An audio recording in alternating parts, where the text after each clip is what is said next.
Customize your plan now. Hey, this is Nafisa Collier. Hey, it's Courtney Williams. This is Bridget Carlson. Hi, it's Alana Smith. And it's time for Minnesota Lynx basketball. It's time to roar.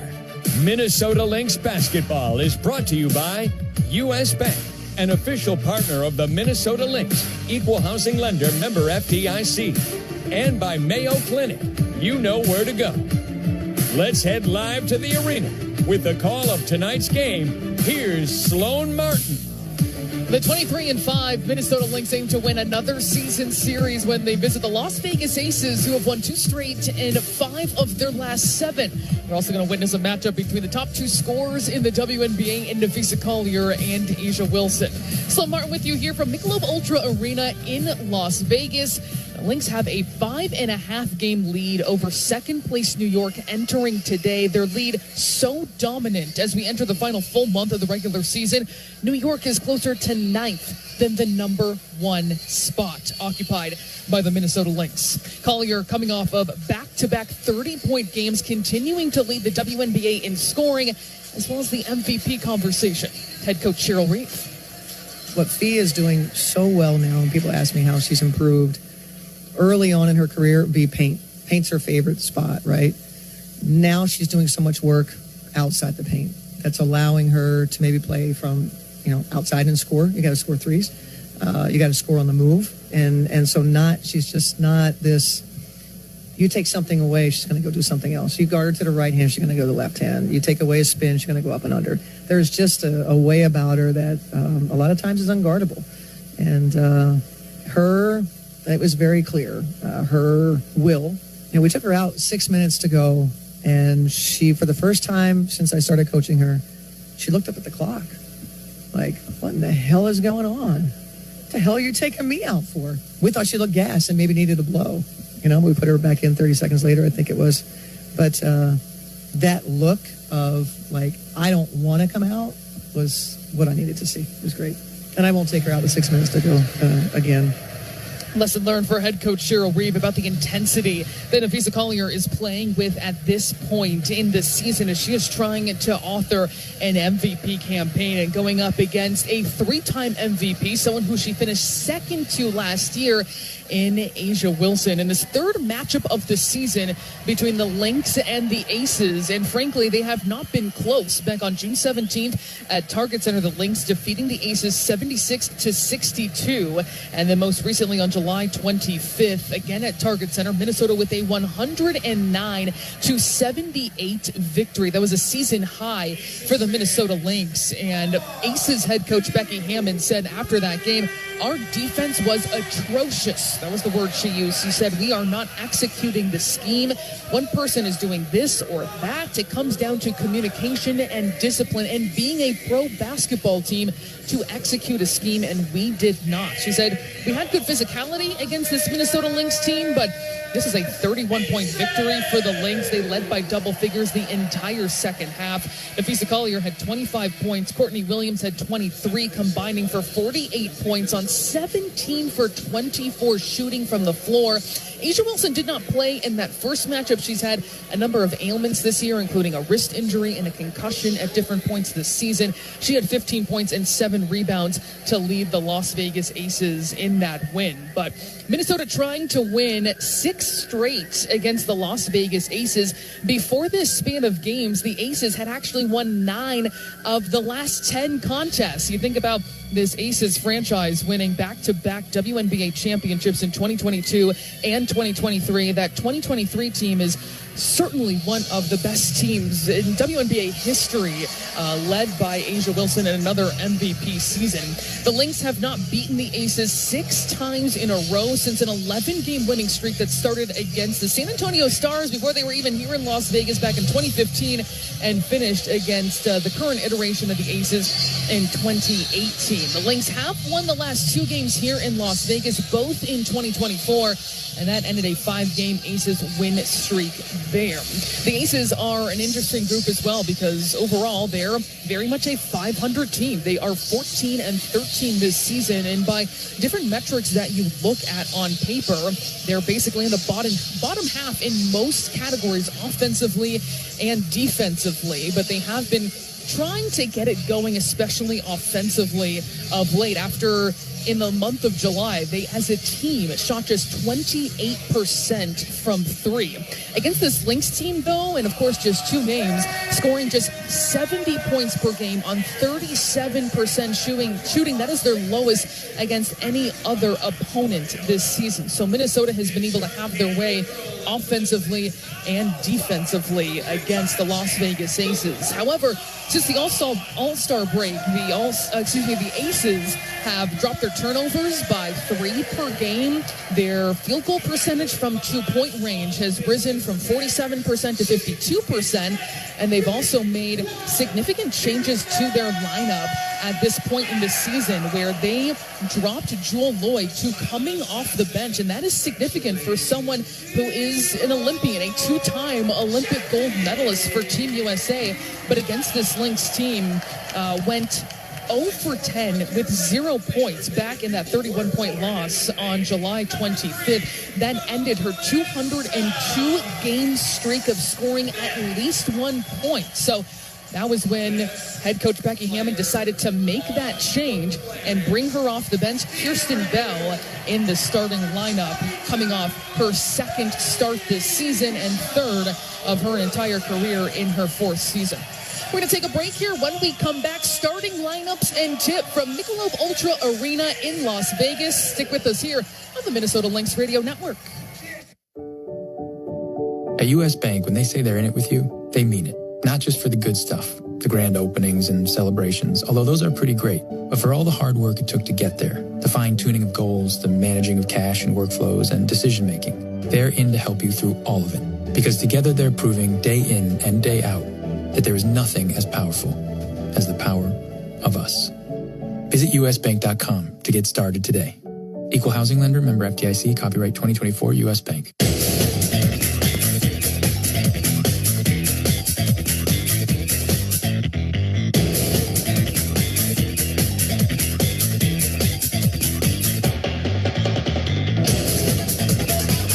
Just about ready to go here at Michelob Ultra Arena in Las Vegas. Sloan Martin along with you here from Nevada. Let's look at our starting lineups between the Aces and the Minnesota Lynx, the top team in the WNBA at 23-5 this season. They are 8-4 on the road. The starting lineup unchanged. Napheesa Collier back-to-back 30-point games. She has never had 3 in a row. She also had 32 points against Atlanta, but doing it with incredible efficiency as well. Just 11 of 16 shooting, had 9 rebounds and 2 assists, 3 blocks as well in their huge win over the second-place New York Liberty.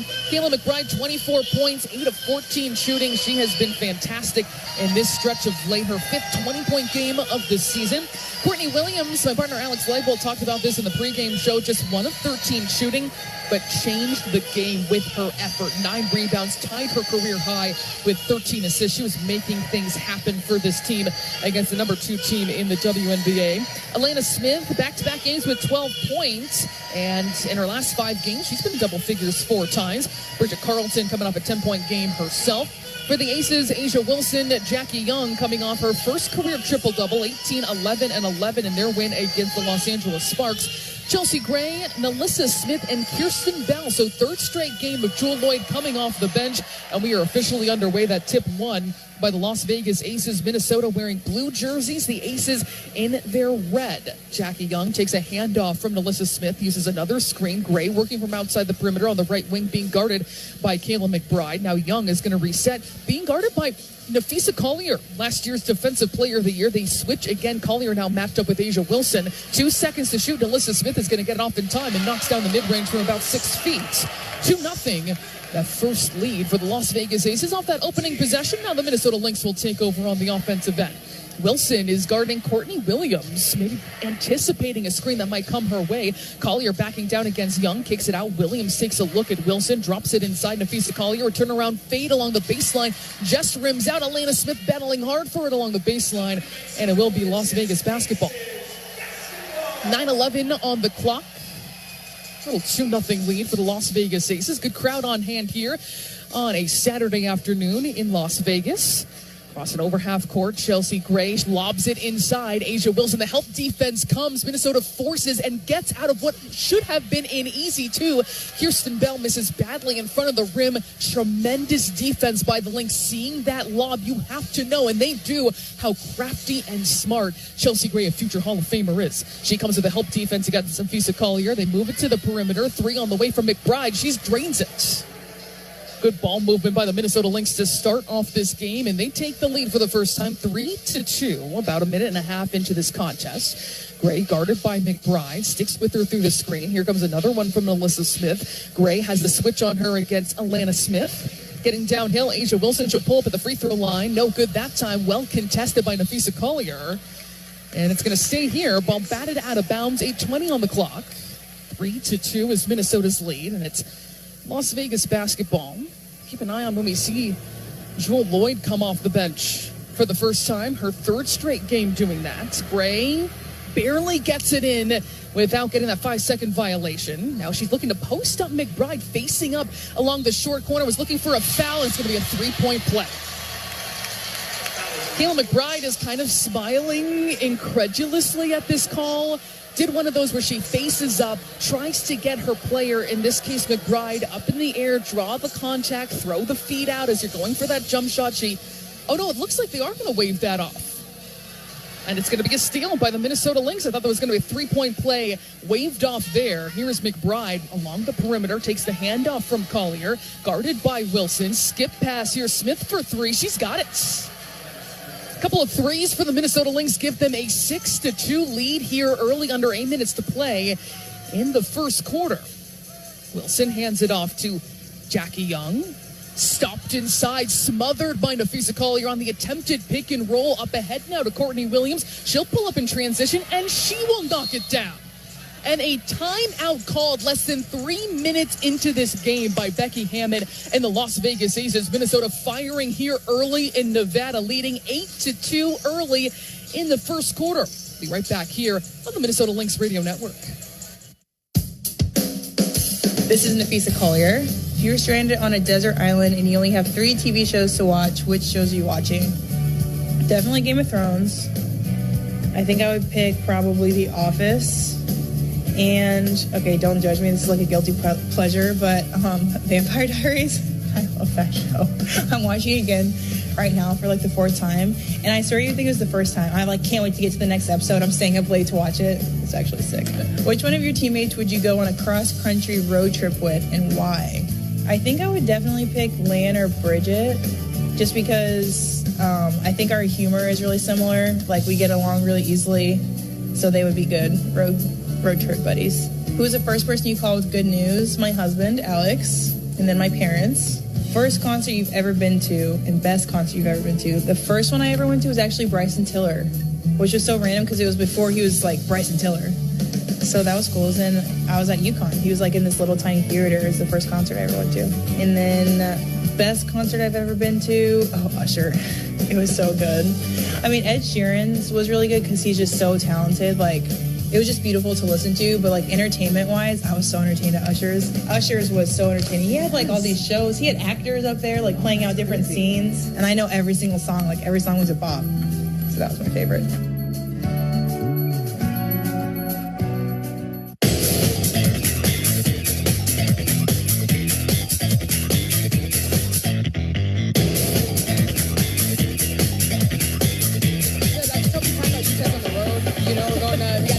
Seattle, 2 teams that want to beat us, that's for sure. Tired of hearing about the Lynx. So we want to pack our defense with us and pack our grittiness, our toughness. Let's go get some dubs on the road.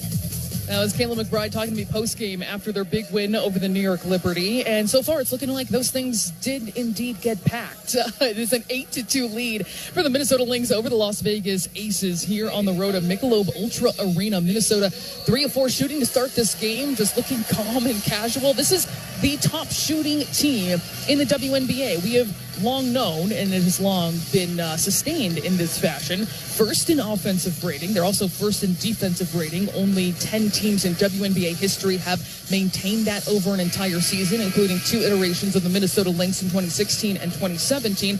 They're second in points per game. They lead the WNBA in overall field goal percentage and three-point percentage as well.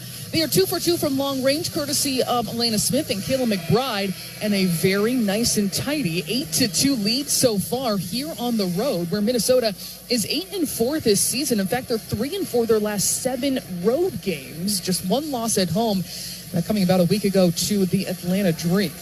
So it is still Aces basketball. Minnesota still has its starters on the floor. In fact, the Aces do as well. Still no sighting of Jewell Loyd. They are 1 of 3 shooting so far to start this game. And with 2 turnovers, Minnesota with 0. A'ja Wilson working in the mid-range, hands it off to Jackie Young, gets the step against Bridget Carlton, and drains it from the free throw line. It's 8-4 Minnesota with 7:24 to go in this first quarter. Collier gets it over half court, goes to the left side of the floor. Carlton straight on. No one is guarding her, and Minnesota is 3 of 3 from long range.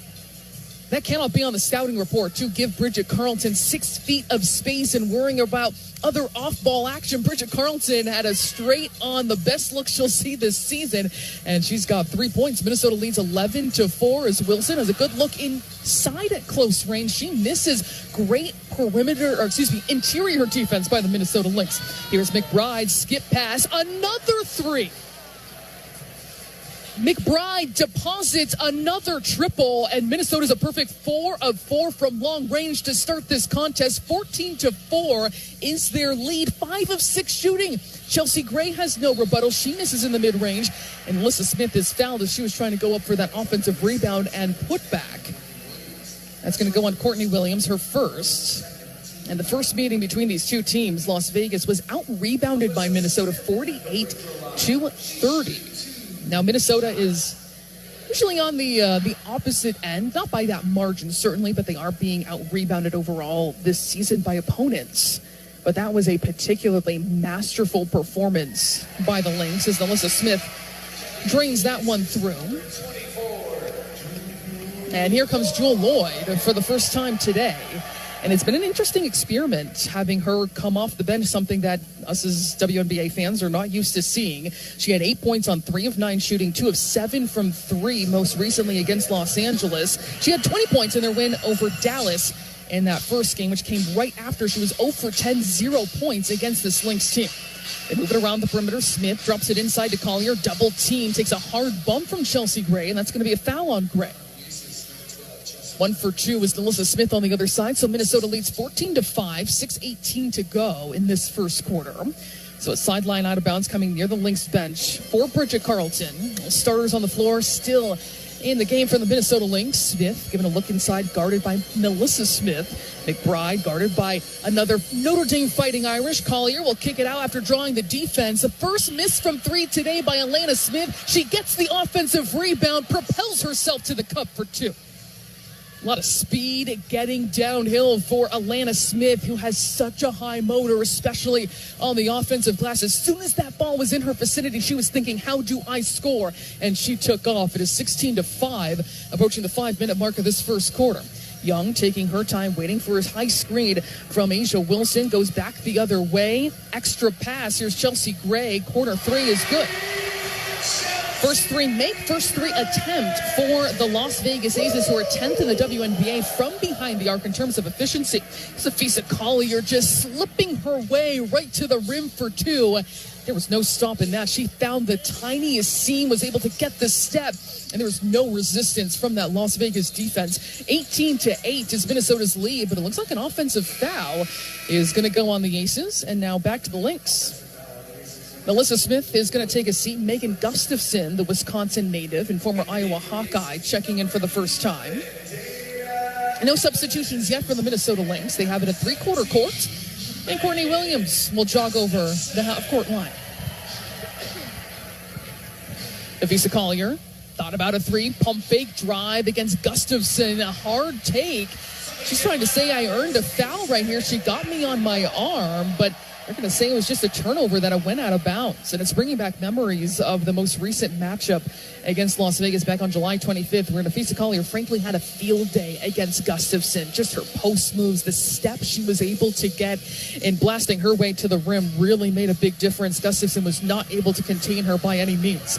Young looking back door. Jewell Loyd is going to finish right at the rim, catching Minnesota's defense a little off guard with that backdoor cut. Takes it off the angle from the opposite side of the floor. Minnesota leads by 18-10. 4:41 to play as Collier again has an attempt, and she slams the floor. She is angry at yet again not getting another call, and she's trying to point to her arm and say, this is what's happening to me.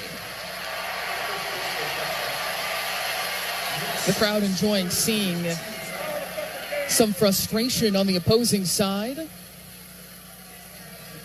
And often we'll see Collier advocate for herself, be communicative with referees, but you rarely see her yell like that, slam the floor in protest. 18-10 is Minnesota's lead. Gustafson has it beyond the three-point line. Barely can hand it off due to Minnesota's formidable defense, just suffocating. It's poked away out of bounds. With 7 seconds on the shot clock, Dana Evans also new into the game for the Las Vegas Aces. Still no subs for Minnesota. I was trying to sort out who's going to take this ball out. 4:19 to go in the first quarter.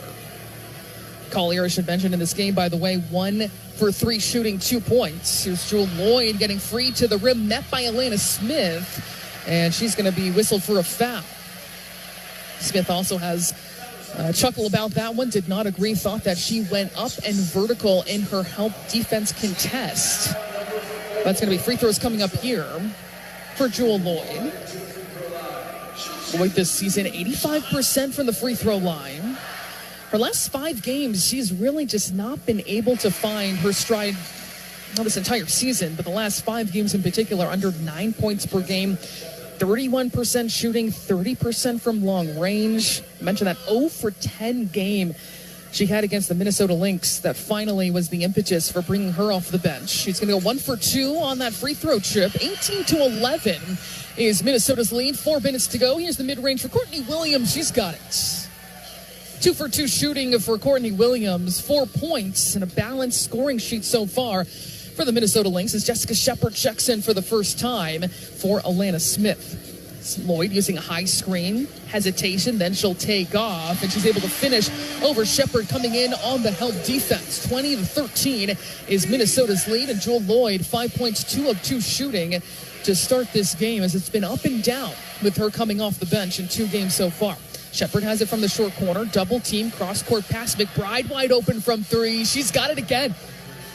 McBride has 9 points on 3 of 3 shooting, all from deep. What a start for Kayla McBride. Minnesota leading 23-13, 3:20 to go in the first quarter. Asia Wilson facing up, taking to the rim, losing the basketball, and then she misses at the rim. Strong take by Wilson, the 3-time MVP, but couldn't quite corral the basketball. Minnesota back with it again.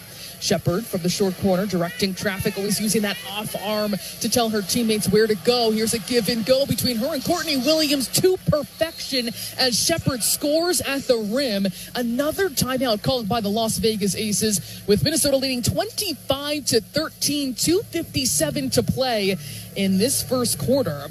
Minnesota is shooting. It seems absurd, but it is true.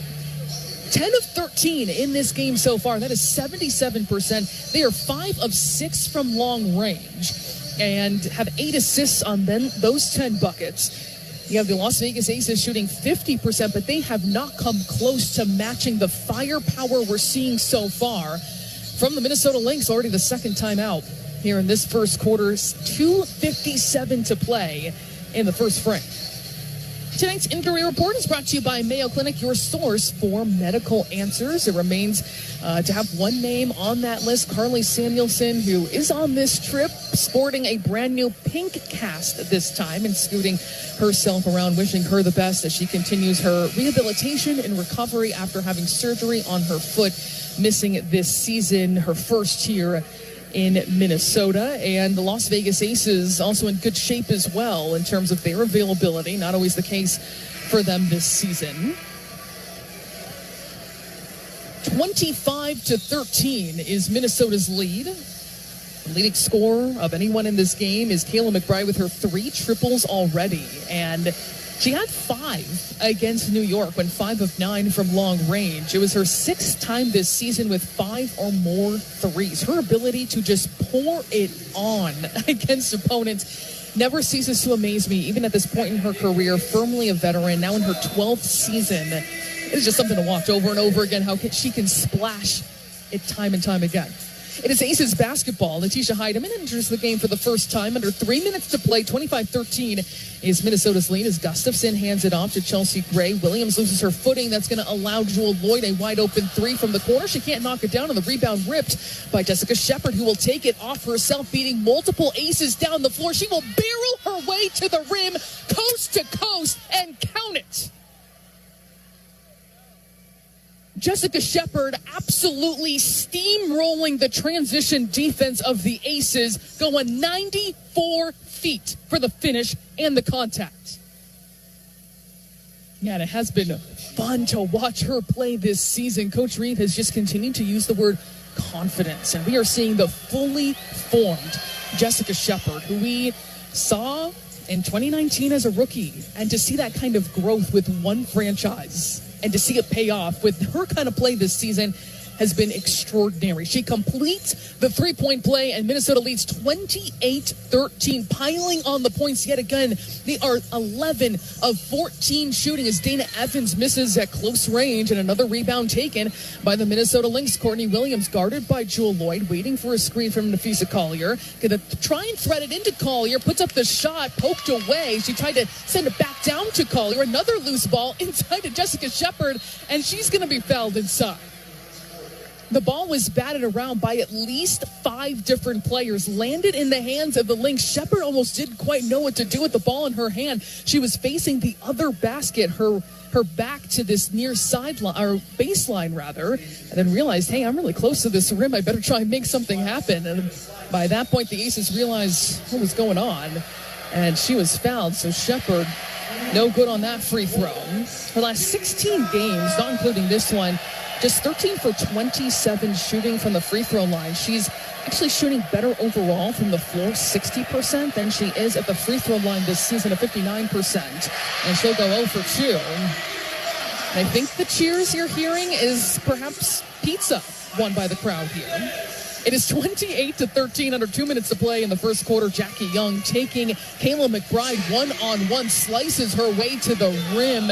A very confident take as 2 former members of the Notre Dame Fighting Irish going up against each other. Here's Letitia Heidemann using a screen from Shepard. She snakes along the baseline. Nafisa Collier from three-point land delivers a bump to Chelsea Gray and drains the shot and says, too small.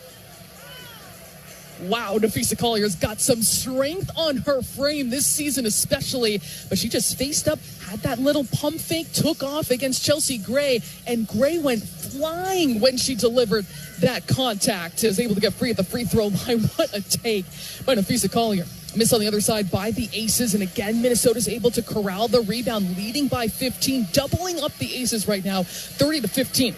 Collier in the post, sweeps her way through, misses at the rim, and the rebound gathered by Dana Evans. It's 3-on-3, but she's going to take Courtney Williams right into the paint, leave it out for Jewel Lloyd. Lloyd turning the corner. She leaves her way inside for 2. 30-17 is Minnesota's lead. 45 seconds to play in the first quarter here in Las Vegas. Heidemann patient around a Shepard screen. Here's Collier. Thought about a 3 again. Again, delivers a bump this time to Lloyd. Leaves it off for McBride, who drains another. Kayla McBride's got 12 points on 4 of 4 shooting in this game. Lights out to start here in Las Vegas. Under 30 seconds to play in the first quarter. 33-17 is Minnesota's lead as Gray gets free, barrels her way inside, high off the glass, no good. And Courtney Williams and the Minnesota Lynx have the final shot of the first quarter.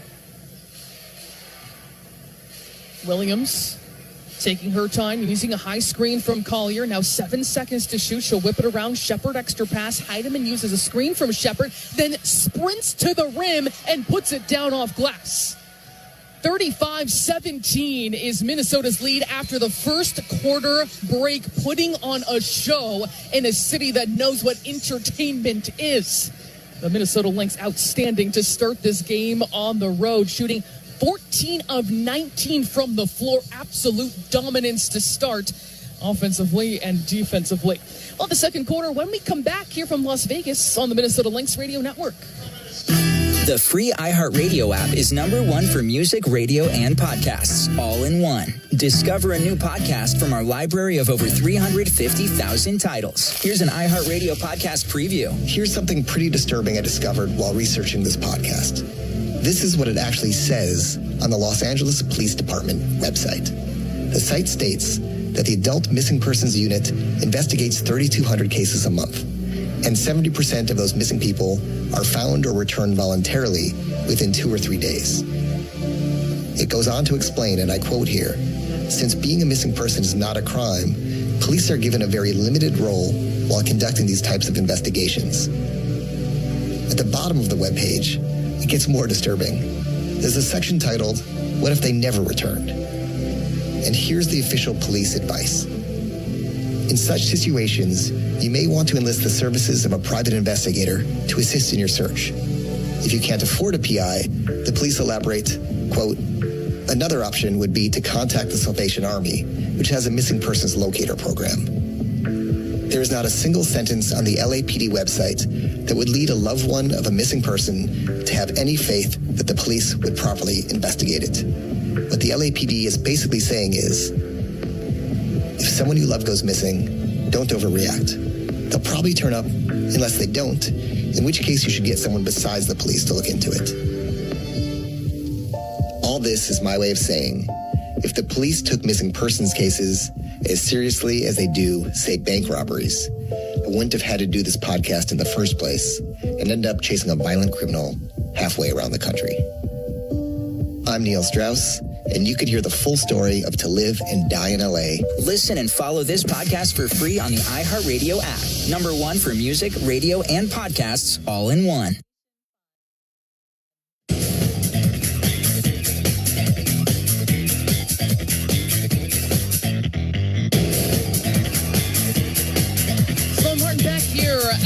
Michelob Ultra Arena at the Mandalay Bay in Las Vegas, where the Minnesota Lynx just put on an absurd performance in that first quarter. They tied their season high for points in a quarter, putting up 35 against the Las Vegas Aces, doubling up this team, 35-17, shooting an eye-popping 14 for 19 from the floor, 6 for 7 from 3.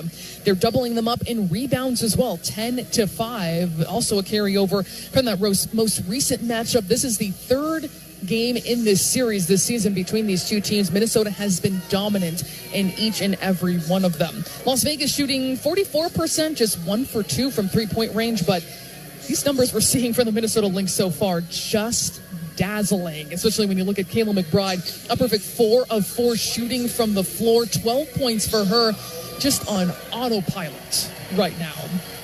On the floor from Minnesota is Carlton Williams, Shepard, Heidemann, and new into the game is Maria Kliundakova. And I see Courtney Williams dancing on the floor waiting for this inbounds to come on the opposite side of the floor with Chapel Roan's Pink Pony Club playing right now, which has become the de facto anthem for the Stud Buds. And she's doing a little show for the crowd here. I see a couple of fans in pink wigs that are also getting involved here. Certainly a cultural sensation, and no surprise here in Las Vegas, the appreciation. 35-17 is Minnesota's lead. First possession of the second quarter. Natisha Heidemann uses a high screen from Kliundakova, tries to get downhill, whips it back to Carlton, gets free at the free throw line, extra pass. Here's Heidemann wide open from 3. She's got another. Minnesota, 7 of 8 shooting from three-point land. That was Heidemann's first from long range. They have gotten them from Carlton, Smith, McBride, and now Heidemann in this absolutely ludicrous performance to start this game.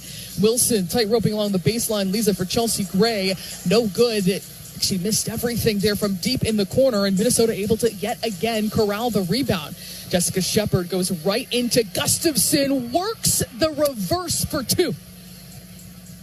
the creativity, the muscle, the elegance, all on display for Jessica Shepard as A'ja Wilson will miss at the rim. She just had a rip and go and miss the lay-in. Minnesota back with the basketball. It is 5-on-4. Cross-court pass, Carleton. Now Heidemann with it deep along the baseline. Here comes the screen from Kliundikova. Only one starter on the floor for the Lynx. Williams gives a look inside to Kliundikova. She has Chelsea Gray on her, trying to find that mismatch. Here's Jessica Shepard, shuffling it off inside. Kliundikova can't finish at the rim, but still good ball movement by the Minnesota Lynx. Just their sixth miss of this game on 22 shots. Dana Evans has it from outside the perimeter, and a foul's going to go on Jessica Shepard. She was trying to avoid A'ja Wilson getting some post position against her. She hit the floor, and the foul is going to go on Shepard. Kirsten Bell checking in. Aaliyah Nye coming in for the Aces.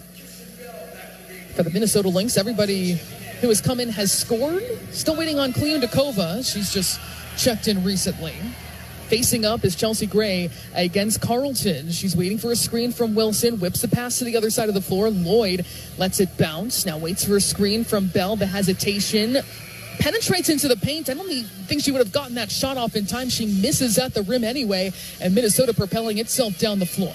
Courtney Williams into the paint, leaves it off for Carleton. Heidemann now high screen from Kliundikova, and stolen away on the inside. Just a bad angle for that post-entry pass. Going to lead to Minnesota's second turnover of this game. Lloyd will drive, and a lazy pass picked off by Courtney Williams, and she's going to take it all the way for an easy two. That was just slow of a pass, easily picked up there by Courtney Williams. They'll take that transition bucket. A'ja Wilson faces up against Kliundikova, and a whistle is called. 42-17 is Minnesota's lead already. They didn't even need time to kind of get those engines revving here on the road. They were just at full force from the get-go in this game. Right now, it's even a 12-0 run for the Minnesota Lynx, picking up right where they left off in that first quarter, putting up a tied for the season high 35 points against any other opponent. 42-17 is Minnesota's lead, 7:30 to go. It's Aces basketball. And it looks like they're trying to go right after Kliundikova with A'ja Wilson. Here is Aaliyah Nye, though, looking for a three, and she drains it. 2/3 of Aaliyah Nye's shots are from three-point land, one of the top three-point shooters in the country last season at Alabama, her fifth in college basketball. It is 42-20 Minnesota's lead. Bridget Carleton for three. Are you kidding? 8 for 9 shooting from long range for the Minnesota Lynx, and Bridget Carleton has 6 points. She's perfect. 2 of 2 shooting herself. Minnesota as a team shooting 75% from the floor, as A'ja Wilson's going to drop in a mid-range shot, getting free just inside the free throw line. It's 45-22. Minnesota clearly in command, really from the early goings. Kliundikova will hand it off to McBride, not giving her space along the three-point line, though she is guarded by Wilson. Maybe they can find some way to exploit that mismatch. Kliundikova trying to back down against Kirsten Bell. The double team comes. She is wrapped up, and Bell thought she took it away, but it is going to be a jump ball between the 6'1" Bell and 6'5" Kliundikova. Kayla McBride, the only starter, scratch that. Her and Carleton, the only starters on the floor right now, joined by Shepard, Heidemann, and Kliundikova. Leading scorer for the Aces is Jewel Lloyd, actually, with 7 points. A'ja Wilson just 2 points on 1 for 5 shooting. And A'ja Wilson is coming off a 34-point double-double performance. She sprints the floor here, the ball just outside of her reach. And that was a close fast break opportunity, but is going to be the 6th turnover for the Aces that's led to 7 Minnesota points. Nafisa Collier's checked back into the game. She has 4 points on 2 for 5 shooting, and something Coach Reeve has talked about is making sure she's involved very early on. Back-to-back 30-point performances. Here's McBride using a high screen from Shepard. Hits Shepard on the roll, and an easy 2 for the Minnesota Lynx. It's not just from three-point land that they are lighting it up. They have missed 6 times on 25 shots. Can you do that 5-on-0? Here's A'ja Wilson missing badly from the mid-range. Minnesota comes away with the basketball. It's tipped, though, and stolen. Melissa Smith goes right into the chest of Nafisa Collier, and she will finish right at the rim. It's 47-24, Minnesota in full command with 5:40 to play in the second quarter. Collier hands it off to Carlton, then sets a screen on Chelsea Gray. Carlton will spin the other direction, then they'll work it to the other side of the floor. McBride's just going to throw up and drain a three. That's when you know someone is unconscious right now. 5 of 5 shooting for Kayla McBride and 15 points in this first half. Just absolutely absurd play. Here she gets the steal. Melissa Smith being a little too fancy with that pass was looking no look. Up ahead, Jessica Shepard beating down the Aces and rewarded. This is a remarkable display by the Minnesota Lynx, leading 52-24. There are 5 minutes remaining in this half. 21 for 27 shooting. Cannot wrap your mind around it. Chelsea Gray here dancing with Heidemann, trying to back her down. Leave the pass out for Nye. Wasn't a good pass, allowing Carlton to catch up. 2 seconds to shoot for Asia Wilson. She's going to toss up a three and got a desperation one to fall. 52-27 is still Minnesota's lead. Collier's plus 20 in this game. Courtney Williams is plus 25 in this contest with her 6 points and 5 assists already. And Minnesota is back on offense. McBride has not missed from long range. She kicks it out. Heidemann now from the left wing. And Chelsea Gray is going to be called for the foul. She puts her hands up, said, "That's on me." And what an interesting assignment we're seeing, where maybe just anticipating those switches, we'll see Asia Wilson guarding McBride on the perimeter, and Chelsea Gray is left to battle it out, bang inside against the leading MVP candidate in Nafisa Collier. Timeout is called on the floor. It is all Minnesota Lynx here in Las Vegas. 52-27, their lead with 4:18 to go in this second quarter. You're listening to Minnesota Lynx basketball. Looking to shoot your shot and score big, all while giving back to your community? Pilot Games is bringing entertainment with exciting electronic pull tabs to bars and restaurants across Minnesota. Every play is a shot at a jackpot and an assist to a local charity. It's entertainment with a purpose. So next time you're out, look for Pilot Games. Big wins, local impact, nothing but net. Learn more at pilotgames.com. At Target, we're home court advantage for the hometown sports fans. And with the Timberwolves season in full gear, we're here to help you gear up and make your game day prep a slam dunk. Hear that? That's what you call a buzzer-beating three-pointer for the win. Time to dish up your famous nachos or put a full-court press on some jalapeno poppers. Then serve up some sweet desserts to celebrate the W. However you do game day, we're here for it at Target and Target.com.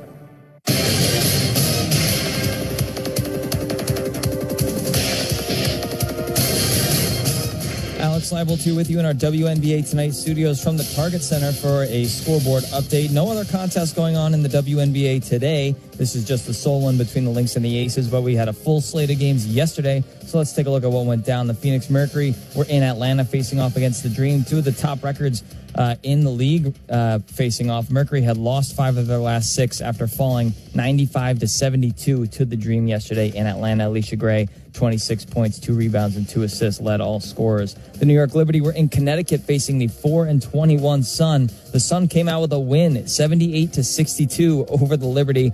New York has now lost 4 straight. Marina Mabrey flirted with a triple-double, 18 points, 10 rebounds, and 8 assists. Golden State Valkyries came out victorious in Chicago against the Sky, 73-66. Sky are falling. They've lost 7 straight. The Indiana Fever in Dallas without Caitlin Clark for the 6th straight game. The Fever come out with an 88-78 win. Fever have won 4 in a row. And the Sparks and the Storm last night, the longest game of the season so far, a double overtime game. The Sparks win 108-106. Let's head back to Vegas with Sloan Martin. Thanks, Alex. That Sparks and Storm game, I think, was one of the most fun and most entertaining games of this season. 108-106 in double overtime, as Alex said. And this next opponent is going to be the Seattle Storm for the Minnesota Lynx. Right after this game, we'll be on our way to Seattle. You look at Nneka Ogwumike, who she's at least 35 years old, maybe 34, playing 46 minutes, 37 points, 12 rebounds, and she shot 14 of 25 from the floor. So I'm very interested to see how that affects the game, coming off of such an exhaustive output if you are the Seattle Storm, and especially, hate to say, if you are 35 plus. 4:18 to play in this second quarter. Minnesota, absolute dominance. 52-27. Here's Napheesa Collier. Turnaround jump shot does not fall. Collier 2 of 6 shooting today. 4 points. Kayla McBride, the leader, 15 points. A perfect 5 of 5 shooting. Her career high for threes in a game is 8. She has 5 in the first half. A'ja Wilson going to work in the post against Jessica Shepard, and she just misses on the turnaround jump shot. A'ja Wilson, 2 of 8 shooting in this game as Minnesota scores yet again in transition. It's Jessica Shepard on the finishing end. She's just working hard, sprinting the floor, and this time rewarded by Bridget Carleton. Minnesota shooting 76%. Yes, as a team, as Vegas misses yet again. Minnesota has missed just 7 times on 29 shots. Courtney Williams looks like, she got bumped in the face. And a whistle is going to go against A'ja Wilson. Hopefully Williams is okay. She's doubled over, but it looked like she definitely took a finger or some kind of shot right to her face. Jewel Lloyd is going to come in for Kirsten Bell, and Courtney Williams looks like she's going to try and shake it off, still giving some attention to that right eye. But it's going to be Minnesota's sideline out of bounds as Williams now using her jersey to give attention to that eye. Into Jessica Shepard. Williams gets it back, guarded by Jackie Young. Facing up is McBride, being guarded by the rookie in Nye. She'll swing it back to Williams. Other side of the floor now. Carleton using a screen from Shepard. She darts her way into the rim. The fade in the paint is off target. Offensive rebound, Jessica Shepard, but she's going to turn it over. Stolen away by another Notre Dame Fighting Irish in Jackie Young, who will step her way to the rim for 2. It is 54-29 with 3 minutes to go in this first half. Minnesota as lights out as they can be. 73% shooting as a team as Collier picks up her dribble, guarded by Wilson. And Minnesota's going to reset here. Courtney Williams now calling for a screen from Shepard with 6 seconds to shoot. They get the switch. Williams throws it inside to Shepard, who takes a bounce, fades, and she's fouled on the jump shot attempt with just a couple seconds to go before the shot clock expiration. That's an example of how Courtney Williams just manages this game so well. A timeout is called on the floor. 54-29 is Minnesota's lead. Still shooting 70% from the field in a complete dominant display of offense. We're going to step aside here for a moment on the Minnesota Lynx Radio Network. The free iHeartRadio app is #1 for music, radio, and podcasts, all in one. Discover a new podcast from our library of over 350,000 titles. Here's an iHeartRadio podcast preview. Hey, you know the world's kind of in a real scary place right now with the horrible stories we hear about every week? I'm Robert Evans. I'm a journalist, and I cover the international fascist movement. And in 2019, July of that year, I decided to do something a little bit different. Instead of covering horror, I wanted to go look for hope. And I found it in a place you might find kind of unlikely, northeastern Syria. The region I visited is known as Rojava, and when the Western media covers it, they mostly just refer to these people as the Kurds. Since 2013, a loose alliance of revolutionaries over there have been fighting to not just drive back ISIS, but to establish something of a utopia, an egalitarian, feminist, eco-conscious community in a place that previously had known mostly war and terror. In the Women's War, I'll take you to this place, and I'll introduce you to the revolutionaries fighting to build it. Brave women who battle for equality with an AK-47, with a spade, and with a pen. Follow me as I travel to a land of war and hope, a place trapped on the edge of utopia and oblivion. I'm Robert Evans. Listen to The Women's War on the iHeartRadio app or wherever you get your podcasts. The free iHeartRadio app is #1 for music, radio, and podcasts, all in one.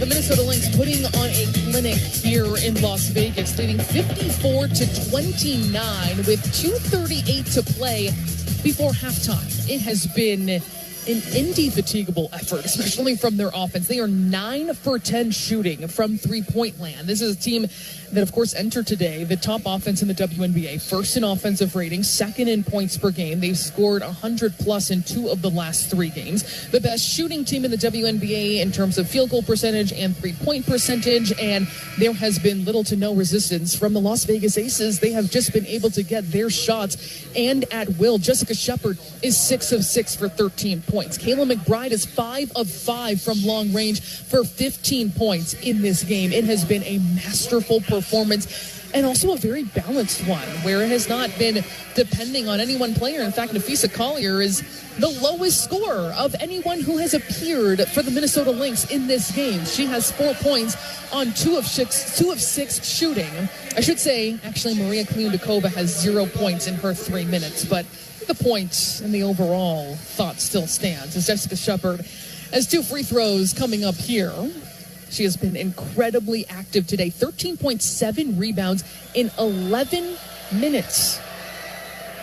Almost every stat that I look at and read, I question because of how just crazy it is. That is this first half in summation. First free throw, no good for Shepard. 54-29 is Minnesota's lead. 2:38 to play before halftime. She goes 1 for 2 and is today 2 for 5 shooting from the charity stripe. She's under 60% shooting from there this season. It is Aces basketball, 2:30 to play. Minnesota, it's not just been their offense, it has been their defense too. Vegas shooting 44%. Wilson met by the help defense of Collier, and Collier appears to take a hard shot herself. She is giving attention to her face, and she is doubled over as well. Touching her mouth now, maybe being looked at to make sure there's no blood, but she's back standing upright. It's going to be free throws here for A'ja Wilson. That was quite a collision because she was trying to back down. She only saw Courtney Williams on her, so of course A'ja Wilson is programmed to score in that situation. But Napheesa Collier came out of nowhere with that help defense. And A'ja Wilson was already gaining some steam for that spin move as she misses the first free throw. Wilson today, 5 points, 2 of 8 shooting, and that was her first free throw attempt this game. She leads the WNBA in free throw attempts and makes, where she is shooting 84%. In fact, Vegas is one of the top free throw shooting teams in the WNBA, second at 83% collectively. It is a 25-point lead for the Minnesota Lynx, 55-30, 2:15 to go before halftime as Carlton threads it inside to Collier, one-on-one. Tries to find a cutting Jessica Shepard, but it will be a turnover. That'll be number 6 for the Minnesota Lynx, who since the All-Star break are averaging just 11 per game. That is first fewest in the WNBA over that span. Back to Aces basketball, approaching the 2-minute mark before halftime, 55-30 is Minnesota's lead. A'ja Wilson from the free throw line. They switch. Here's Jewel Lloyd for 3. That's off back iron, and the rebound by McBride. Sprinting out ahead is Collier, but she's going to slow things down right now. Didn't have an advantage. Collier gets it back from McBride, who hands it off to Williams, one-on-one against Wilson. And now Collier wants it underneath. She is grabbed very clearly by NaLyssa Smith. 55-30 is Minnesota's lead. They have led by as many as 28 points in this game. Still as a team, shooting 73%. They have missed just 8 times in 30 attempts. Sideline out of bounds for the Minnesota Lynx, leading by 25. McBride has it, giving her a lot of attention, but she's going to put up a long 3 and drain a long 3. Kayla McBride on autopilot in this first half. She is 6 of 6 from long range. My goodness, 18 points for the veterans in this first half. Here she gets a steal. It's a 5-on-2. She wants it again, and she's got it again. Unguardable is Kayla McBride, 7 for 7 shooting from deep. A career performance in one half for Kayla McBride. There's Jackie Young putting up a 3. That's no good. And immediately the ball goes into the hands of Kayla McBride, being guarded by Chelsea Gray. Let's see what she does here. Dance it around a screen from Collier. Picks up her dribble. She'll go to the opposite side of the floor. Along the baseline, and the kick out comes. Here's McBride wide open. Another deep 3. Can you believe what she's just done? 8 for 8 shooting in the first half. We have maybe never, ever seen a performance like this. 24 points, perfect on 8 shots from long range. Complete domination by the Minnesota Lynx and Kayla McBride. It is a 34-point lead. She has shredded the Las Vegas Aces single-handedly. She gets it away to Collier. Here's Williams using a screen from Collier. She's going to put up a shot, and she will drain a 3. Minnesota in the first half, 13 of 14 from long range. It feels made up. 5 seconds left for Jewell Loyd and the Aces. It is poked away. Here she's going to take a 3 and drain a 3 with 1/10 to go. And after a breathless first half, Minnesota will lead 67-33. I maybe have never seen something like this in my life. Probably goes for you too. Probably goes for WNBA history. And Kayla McBride is getting chest bumps and hugs from every single member of her team. And when you look, and I'm sure this is something that Alex Leibold is going to talk about too, some of her best performances in her career from three-point range. She's been 6 of 7. She's been 5 for 7 for a game multiple times. She's been over 70% 8 times in her career. But she has matched her career high in three-point shooting in the first half alone, and she is perfect from the field. I'm going to try and wrap my head around all this, and I'm going to leave you with Alex Leibold back at Target Center at our WNBA Tonight studios to sort through what we've just seen here in Las Vegas. Minnesota shooting 77% as a team, 13 of 14 from long range. I hand it over to him, so stick with us here on the Minnesota Lynx Radio Network. The free iHeartRadio app is #1 for music, radio, and podcasts, all in one. Discover a new podcast from our library of over 350,000 titles. Here's an iHeartRadio podcast preview. Imagine you have a dream, an ambition, but you always feel like you're missing something. A piece of the puzzle you just can't put your finger on. And then you meet someone, a collaborator, a partner, a kindred spirit, or even a rival. A person that dares you, drives you to create something truly inspiring. That chemistry of 2 people in a singular pursuit allows you to achieve the success and fame you never could have on your own. Together, you make a mark on the world. I'm Faith Salie. And I'm Rico Galliano, and we are the hosts of the new series from Wondery, 1+1. From the people behind Business Wars and Dirty John comes a weekly series about what happens when 2 insanely gifted people come together in conflict and then collaboration to create something truly transformative. People like Lennon and McCartney. With working with John, I got into literature without meaning to. And Google's Larry Page and Sergey Brin. You didn't like each other very much at the beginning, or no? But you tolerated each other. Yeah, I think, Larry's kind of obnoxious. I'm very easygoing. When you get down to it, really, every great collaboration is a sort of love story. Sometimes for real, like Jay-Z and Beyonce. And with each 6-episode series, we're going to take you through some of these amazing stories. And we'll realize what about these power couples, these far-sighted geniuses, these creative soulmates, made them so great. And maybe what we can all learn from them. 1+1. Listen and follow this podcast for free on the iHeartRadio app. #1 for music, radio, and podcasts, all in one.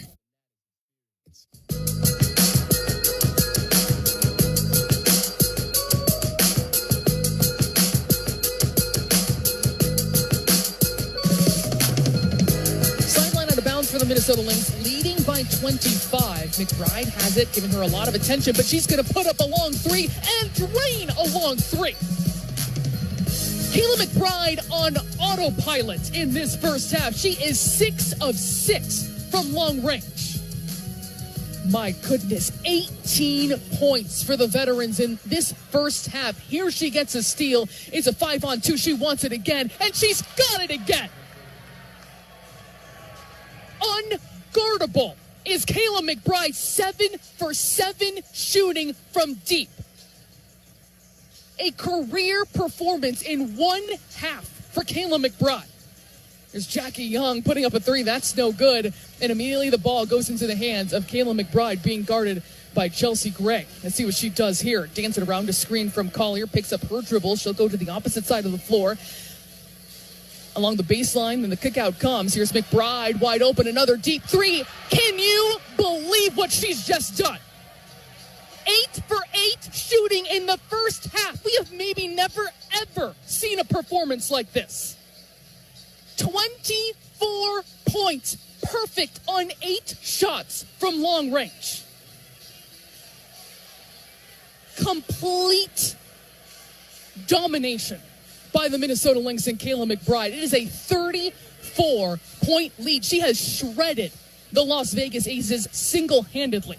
An absolute historic first half from Kayla McBride here in Las Vegas. She has 24 points, as you heard Sloan Martin say there. A perfect 8 of 8 from three-point shooting. She ties a WNBA record, Ryan Howard, who had 8 threes in the first half. That's the most in any half for three-pointers. 8 in that first half. The Lynx are up by 34, 67-33 over the Las Vegas Aces after 20 minutes of play. Welcoming you into the WNBA Tonight studios is Alex Leibold here with you to kind of dive into that first half highlights and the box score. I told the story of why the Lynx are up by such a large margin, mostly due in large part to Kayla McBride. But before we dive into some of those highlights and the box score, let's pause for 10 quick seconds to allow our stations to identify themselves. You're listening to Minnesota Lynx basketball. This is the Minnesota Timberwolves channel on iHeartRadio.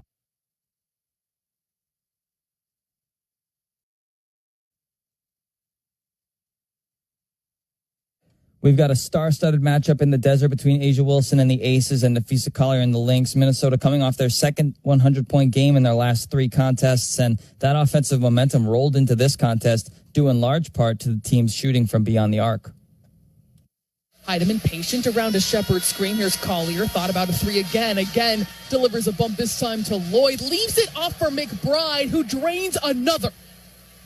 Kayla McBride's got 12 points on 4 of 4 shooting in this game. Lights out to start here in Las Vegas. Kayla McBride's 4th three of the first frame put the Lynx up by 16. They would finish up that first frame up by 18, 35-17, thanks to 14 of 19 shooting from the field. That's 74%. They only missed 1 3 on 7 attempts, and they held the Aces to 7 of 16 from the field. Lynx up big, 35-17 after 10 minutes, and they showed 0 signs of slowing down in that second frame, mainly thanks to Kayla McBride and Jessica Shepherd off the bench. Collier hands it off to Carlton, then sets a screen on Chelsea Gray. Carlton will spin the other direction, then they'll work it to the other side of the floor. McBride's just going to throw up and drain a 3. That's when you know someone is unconscious right now. 5 of 5 shooting for Kayla McBride and 15 points in this first half. Just absolutely absurd play. Here she gets the steal. Melissa Smith being a little too fancy with that pass was looking no look. Up ahead, Jessica Shepherd beating down the Aces and rewarded. This is a remarkable display by the Minnesota Lynx, leading 52-24. There are 5 minutes remaining in this half. 21 for 27 shooting.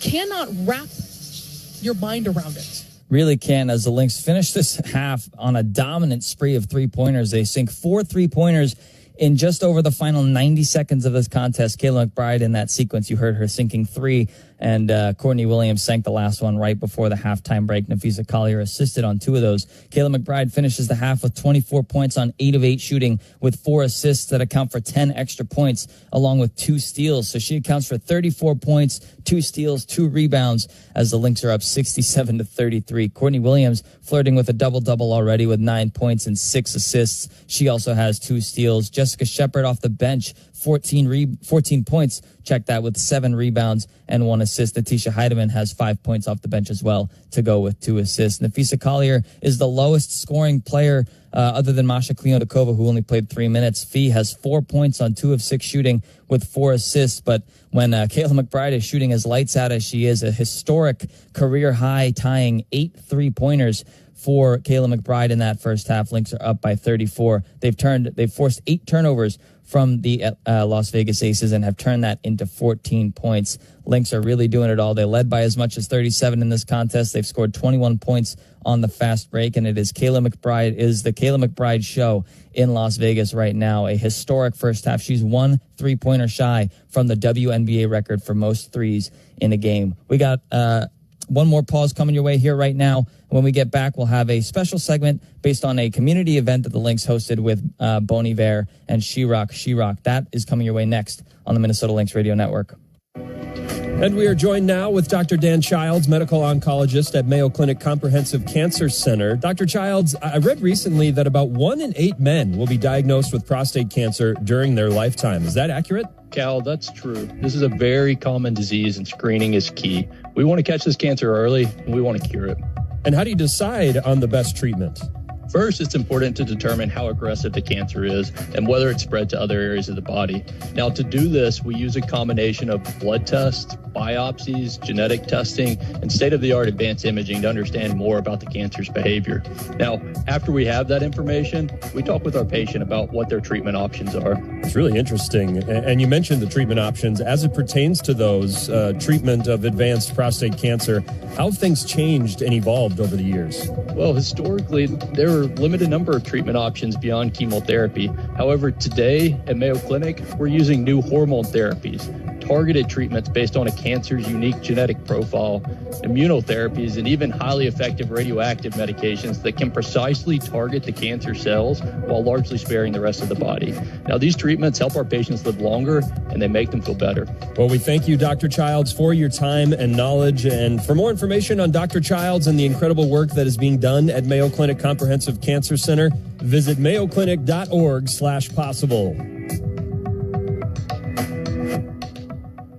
At Target, we're home court advantage for the hometown sports fans. And with the Timberwolves season in full gear, we're here to help you gear up and make your game day prep a slam dunk.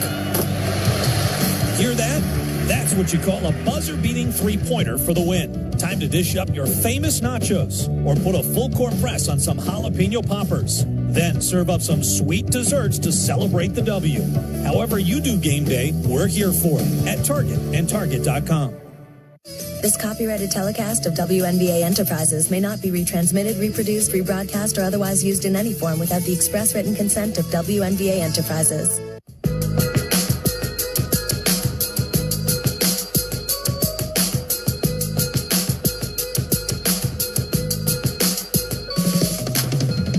It is all Lynx in the first half. They lead by 34 after 20 minutes in Las Vegas thanks to a historic 24.8 of 8 from three-point shooting first half for Kayla McBride. As Alex Seibold here back with you in the WNBA Tonight studios from the Target Center. Time now to look back to this past Monday where the Lynx teamed up with Justin Vernon of Bon Iver and his campaign, a Lynx Changemaker campaign, to $1 billion, along with Twin Cities nonprofit She-Rock, to host a Music Meets Basketball clinic for young girls in the community. At this clinic, Natisha Heidemann and Simone Augustus joined Justin for a conversation about the intersectionality between music and basketball before hosting a games-based basketball training session. And for more on the partnership between Bon Iver's To $1 Billion, the Lynx, and She-Rock at this event, here's what Justin Vernon had to say when speaking with NPR News. We just went to them. We're like, what can we do? How can we be of service? How can we help? How can we combine forces? How can we amplify what we've been doing in To $1 Billion to a larger scale too, to bring more awareness to it's not just the money we raise, it's trying to raise awareness to these organizations in general.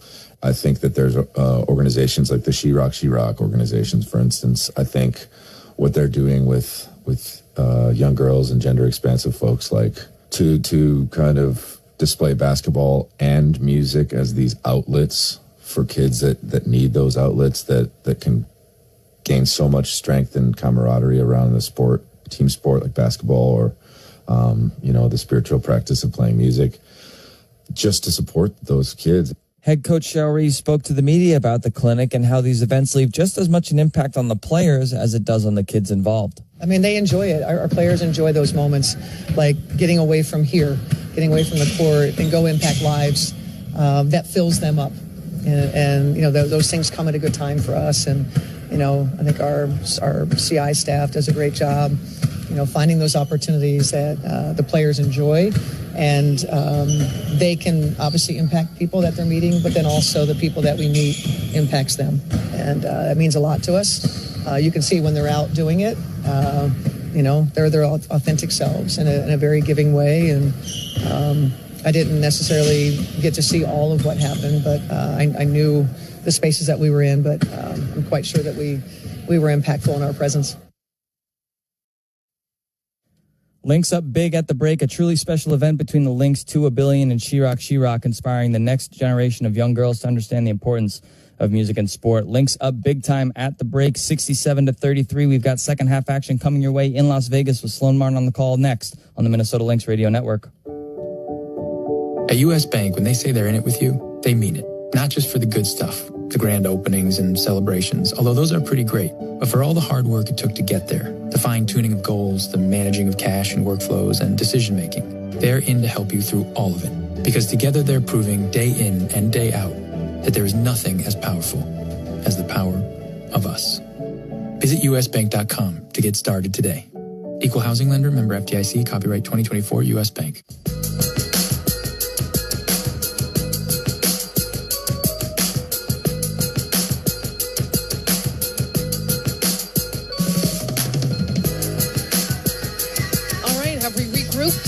Ready for what may be in store for the second half. Sloan Martin with you here from Las Vegas at Michelob Ultra Arena at Mandalay Bay. Still in disbelief at what happened in that first half. Minnesota leads the Las Vegas Aces 67-33. Minnesota as a team is shooting 77% from the floor. They are 13 of 14 from beyond the arc. The WNBA record for threes in a game for a team is 19. If you include the playoffs, it is 23, done by the Las Vegas Aces, actually, coincidentally, who had 23 in the 2022 playoffs against the Phoenix Mercury, but it's 19 the way it officially stands right now. Kayla McBride has tied her career high with 8 threes, and she's done it on 8 attempts. She has 24 first-half points and has carved up this defense. She's being guarded right now by Chelsea Gray as we are waiting, getting the ball inbounded here. Minnesota, meanwhile, of course, has a season high for points and a half. The previous high was 58 points coming against both Los Angeles and Las Vegas. And it reminds me of head coach Becky Hammon of the Aces saying after the last game where they surrendered 109 points to the Lynx team, she said our defense was atrocious. Here is a wide open three for Alana Smith. She doesn't knock it down, but boy, that could have been number 14 right there. The ball trickles loose. Great effort by Courtney Williams tracking it down. That could have been an easy 2 in transition. And said Jackie Young from 3 hits every bit of the iron. That does not fall. And Minnesota will secure the rebound, leading 67-33. They've led by as many as 37 points. Here's another easy 2. Count it. Alana Smith was barreling her way to the rim. She was fed from the wing by Courtney Williams. That connection so strong. And that's a 3-point play opportunity right here for Alana Smith to start out this third quarter. 69-33 is Minnesota's lead. She will not convert the 3-point play. Alana Smith this season shooting 43% from the charity stripe. But Minnesota back on the defensive end. Chelsea Gray with her behind facing McBride from beyond 3-point range. Now Alyssa Smith trying to get free against Alana Smith. Kirsten Bell being guarded by Carlton. Face up for Asia Wilson. She'll kick it out. 2 seconds to go for Alyssa Smith, surrounded by multiple Lynx players. More tremendous defense. That's also what cannot be lost in looking at these gaudy numbers is Minnesota's defense, holding the Las Vegas Aces, a WNBA team, to 33 points in a half, to 37% shooting, and also out-rebounding them, 21-11. Foul on the interior. Asia Wilson was trying to defend a post up by Nafisa Collier. That's going to be the first on Wilson. 8:51 to play in the third quarter. 69-33 is Minnesota's lead. As Carlton at the sideline out of bounds. She gets it into Smith, who finds McBride. McBride 8 for 8 from 3-point land in the first half. She'll pick up her dribble, has it knocked away, chases it back down. 5 seconds now to shoot. Collier facing up against A'ja Wilson, number 1 and number 2 scoring in the WNBA. 3 seconds, and that's going to be no good. I should say 1 second left on the shot clock, and McBride couldn't hoist it in time. Is that going to count? I don't think that attempt is going to count because it was after the shot clock expiration. So she's still perfect, 8 for 8, tying her career high already in one half. 8 is her career high in a game for 3. Here's Kirsten Bell draining a 3 from the baseline. That's the 5th three-pointer today for the Las Vegas Aces. And Kirsten Bell, her 3rd time in the starting lineup, 4th time in her career for the 4th-year player. McBride threads through the defense, drops it off to Napheesa Collier, and another easy 2, an example of how Minnesota is shooting 76% in this game.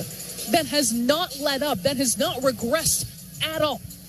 Jackie Young has it from the wing, guarded by Carlton. Now 10 seconds to shoot. 2 Olympians going at it, Canada and USA. Looking for A'ja Wilson. She has to track it down. 5 seconds to shoot. She'll take off into the paint, darts through defenders, and puts it up and in for 2 off glass just before that shot clock expiration. 71-37 is Minnesota's lead. Here's Napheesa Collier for 3. She rattles it home.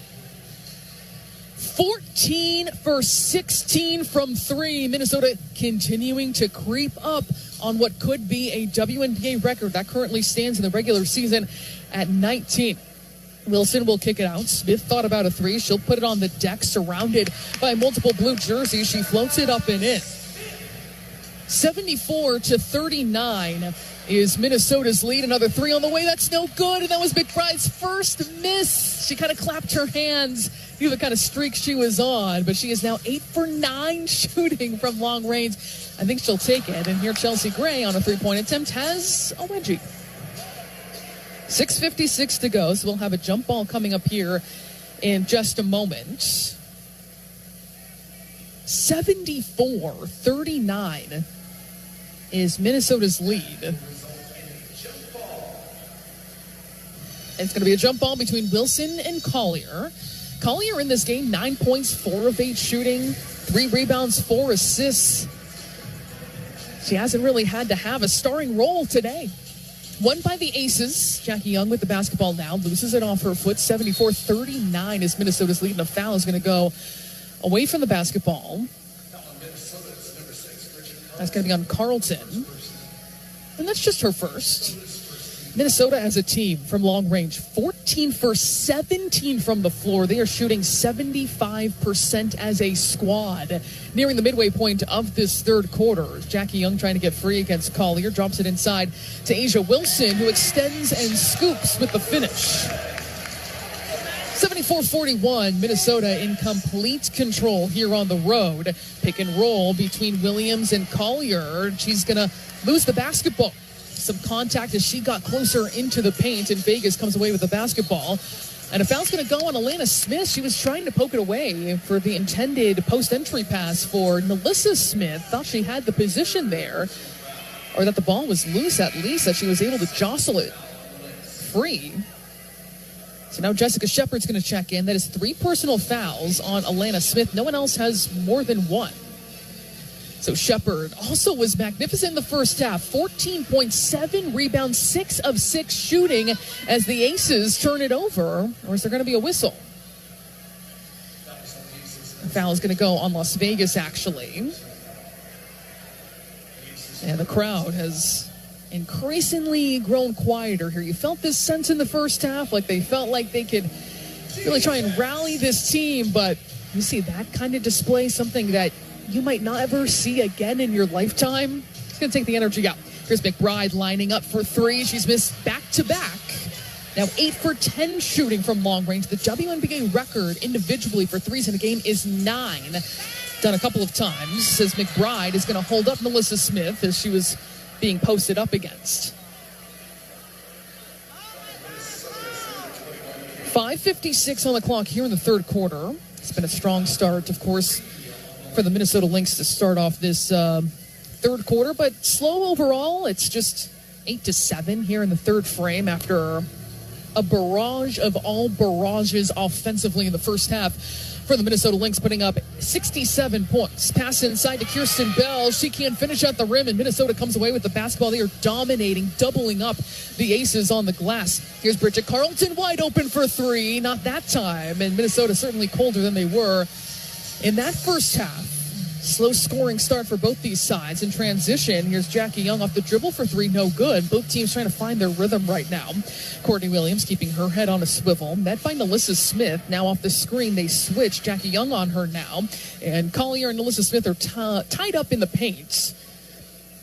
And Becky Hammond is going to make a line change right here. She's bringing in 5 new players. Gustafson, Lloyd, Kia Stokes for the first time, Dana Evans, Analia Nye as well, with 5:22 to go. So she is maybe sending a message. That is something that she has done at different points throughout this season. She has called out her team very directly. She has called her own team soft. She has called out what she said is their professionalism and some losses they've had this season. Here's Kayla McBride going hard along the baseline. She turns it over. Jewel Lloyd comes up with the basketball. One-on-one against Carlton. She's going to look for Gustafson along the three-point line. Dana Evans uses a screen. Gets free from inside two-point range. Can't knock it down. And the rebound right perfectly off the rim by Jessica Shepard. That was hard to time out, and she did it perfectly.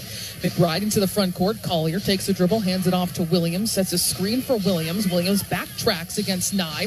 Collier looking to go to work inside and is fouled by Gustafson, who I mentioned earlier in this game, I think really struggles in this matchup. And that's not anything against her. I think most people struggle in their matchup against Nafisa Collier. Timeout is called. Minnesota putting on a clinic here in Las Vegas, leading 74-41, 4:48 to play in the third quarter here at Michelob Ultra Arena. We'll be back with more Minnesota Lynx basketball here on the Lynx Radio Network. Courtney Williams. First question is, when did you first realize you might be able to play basketball professionally? I probably realized I could play basketball professionally my junior year of college. They started throwing out some mock drafts, and my name just so happened to be on there.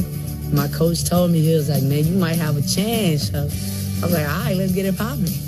So that's when I realized my junior year. Who was the most competitive on the team? Me, for sure. I think I'm definitely the most competitive. Who was the first person you called with good news? So I got my mama got a Droid, so we got to call her on Facebook because we can't all FaceTime. So I have a group chat, my mom's, my sister, and my pops. When I get good news, I call the Facebook group chat so we all can see each other. We'd be on Facebook to talk to mom. She will not get rid of that Droid. Okay, boom. If you could eat one thing for the rest of your life, what would you choose? I would choose watermelon. It would be watermelon for sure. I could eat watermelon anytime, any day. It don't matter. Love me some watermelon. Okay. Boom. What's one thing you're not good at that you wish you were good at? Easy answer, cooking. If I could cook, it'd be over. I wish I could cook.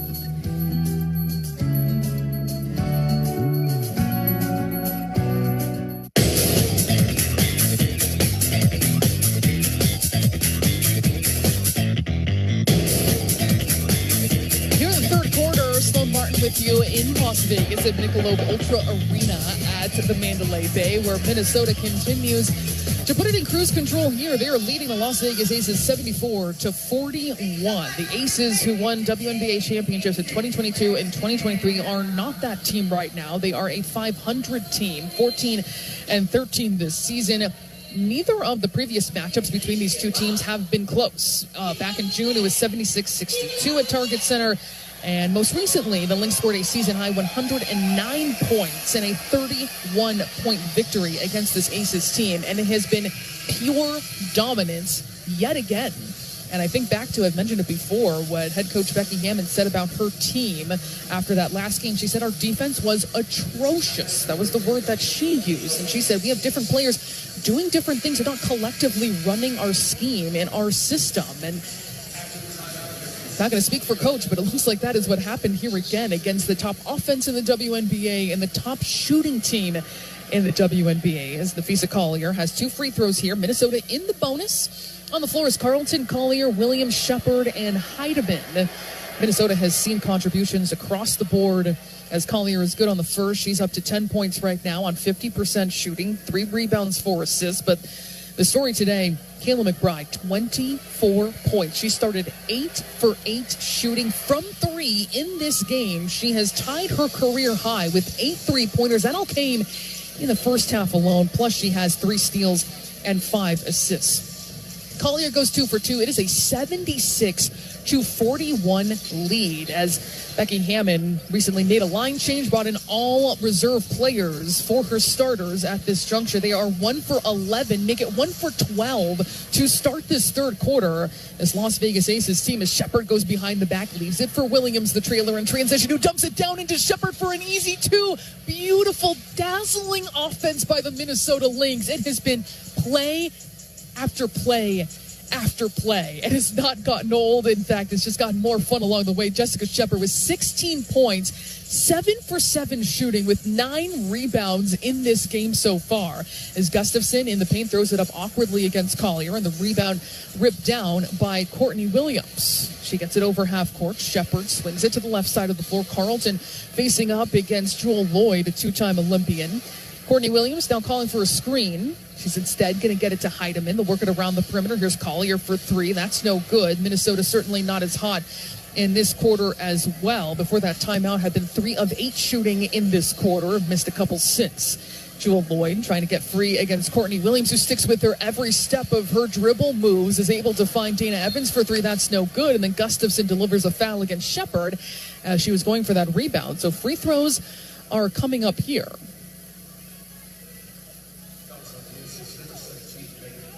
So Jessica Shepard is going to step to the free throw line. You don't want to have... Kayla McBride is having a career game today, which is such a treat to see for someone who was an all-star again, who has, for frankly too much of her career, flown under the radar, as Jessica Shepard is good on the first. Now, in her 12th season, to have a kind of game like this is just amazing. But Shepard in this one, her previous season high was 15 points. After those couple free throws, she now has 18 points. And it is Aces basketball once again. Gustafson has it against Collier. Still the reserves on the floor for the Las Vegas Aces, trying to find anything, and maybe Coach Hammond trying to deliver a message to her starting 5. Here is Dana Evans. She'll work it into the corner. Gustafson, now 3 seconds to shoot. Minnesota making them go deep every time. Evans is just going to have to cough it up. Up ahead, leaking out ahead is Natisha Heidemann. And Minnesota running away with things right now. Literally and figuratively, it is 82-41. They're making a statement out of this one, that is for sure. The Aces with an offensive rebound off a miss. Here's Gustafson stepping into a 3 and draining a 3. 82-44 is Minnesota's lead. Talking about Jessica Shepard, her career high is 22 points. That came in 2022, so she is approaching that as well. Here's Collier in the paint, takes some contact from Kia Stokes, who puts her hand up and said, "That's on me." 82-44 is Minnesota's lead. Still shooting, it's not quite 75%, which we saw untouched in that first half, but 69% shooting, 14 of 20 from 3. As pristine as of an offensive display that you can conjure for this Minnesota Lynx team. First free throw is good for Collier. 83-44 is their lead. 2:21 to go in the third quarter.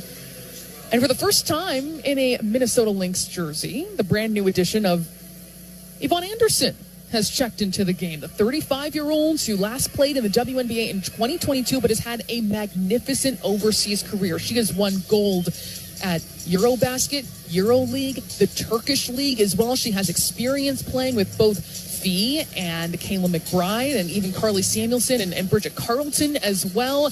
Just a veteran who has won at the highest levels overseas. 3 is good in the corner for Aaliyah Nye. 84-47 is Minnesota's lead past the 2-minute mark here. Zelana Smith back into the game. Anderson surveying. She's had a practice and a shoot around under her belt, but she's going to get the assist. Another 3 for the Minnesota Lynx. This time Nafisa Collier drains it, her second today, and Minnesota has 15 15 threes in back-to-back games. It was a season-high 15 threes against New York most recently. They've scored 100-plus in 2 of the last 3. Into the hands of Jewell Loyd. 5 seconds to shoot. Dana Evans. No, it's going to be a blocking foul. I thought she may have gotten that ball when she was out of bounds, but they're going to say Anderson was not quite set. Anderson, by the way, also completes for the Serbian national team, so she is a 2-time Olympian and most recently competed for Serbia at Eurobasket a couple weeks ago. Averaged nearly 15 points per game. Sideline out of bounds coming up here for the Aces. Minnesota leading by 40.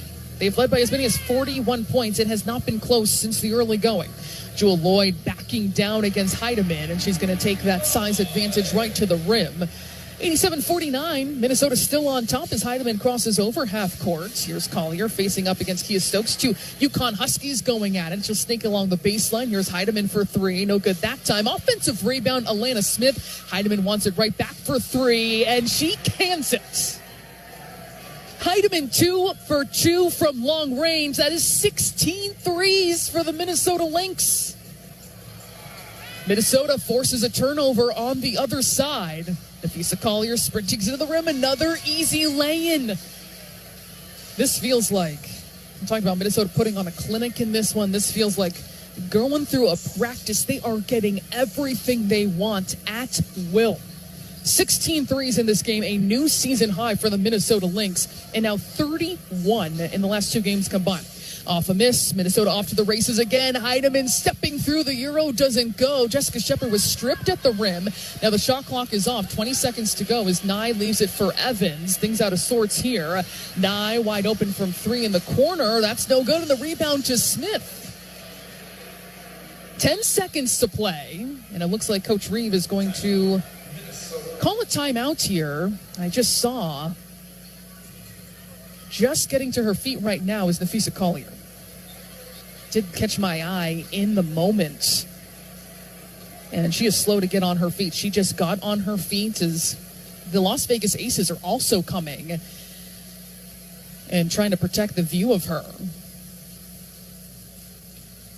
A good show of sportsmanship by the Las Vegas Aces, trying to give some privacy to Nafisa Collier, but it has gone completely silent here. Every member of the Lynx bench has gotten up, and they're going to go check on Nafisa Collier, who I had noticed things had gotten out of sorts. Minnesota was not set to get back on the defensive end. Vegas was not able to take advantage on a 5-on-4, and Collier, it looked like she had been helped to her feet, but it looked like she sat back down again.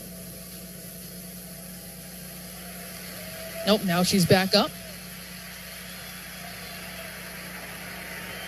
And she's being helped by head athletic trainer Chuck Barta. Walking a little bit gingerly, but also walking on her own power as well, looking a little bit shaken up.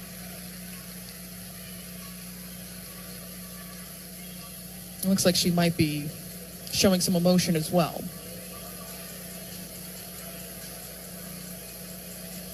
Jesse's walking slowly here. All we can do is think the best thoughts possible. Teammates checking on her, putting a hand on her back.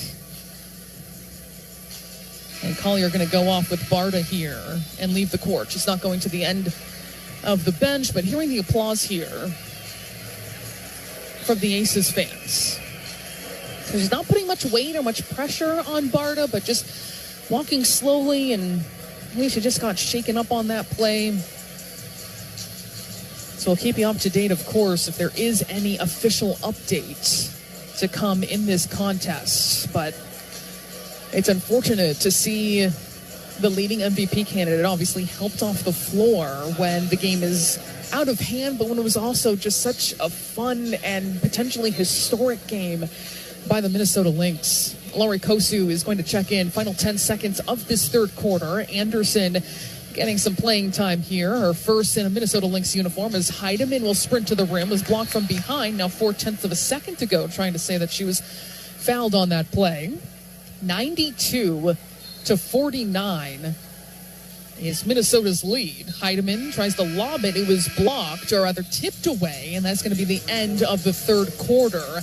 A damper on things here in Las Vegas at Michelob Ultra Arena, but Minnesota still running away with things against the Aces. 92-49 is their lead as we step aside for the fourth quarter to come here on the Minnesota Lynx Radio Network. The free iHeartRadio app is #1 for music, radio, and podcasts, all in one. Discover a new podcast from our library of over 350,000 titles. Here's an iHeartRadio podcast preview.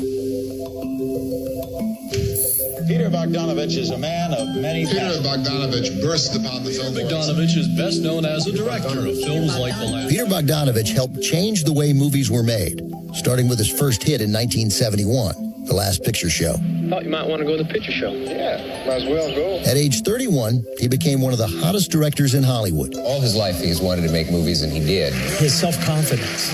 He knew what he wanted to do. Now, this movie fan is a successful director. Peter's career was kind of the ultimate triumph of the film critic, film nerd, film buff. And he liked being in love. Peter and I, we were the first unmarried couple on the cover of People magazine. Oh, horrors. You have her, you have 4 pictures in a row that make like people hated them. A guy has to learn to hate you. But Peter's success did not last. I made a lot of mistakes, but we're starting again now. And just as he was on his way back up, she fell in love with another man. The happiest girl in the world today. Dorothy Stratton. He suffered an unspeakable tragedy.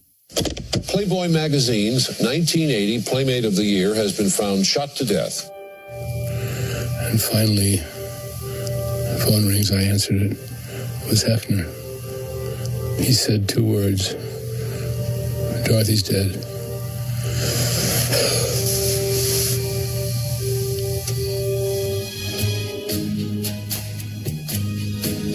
I'm Ben Mankiewicz, your host for The Plot Thickens, a new podcast from Turner Classic Movies. Each season, we'll bring you an in-depth story about the movies and the people who make them. Our first season, I'm still Peter Bogdanovich. Listen and follow this podcast for free on the iHeartRadio app. #1 for music, radio, and podcasts, all in one.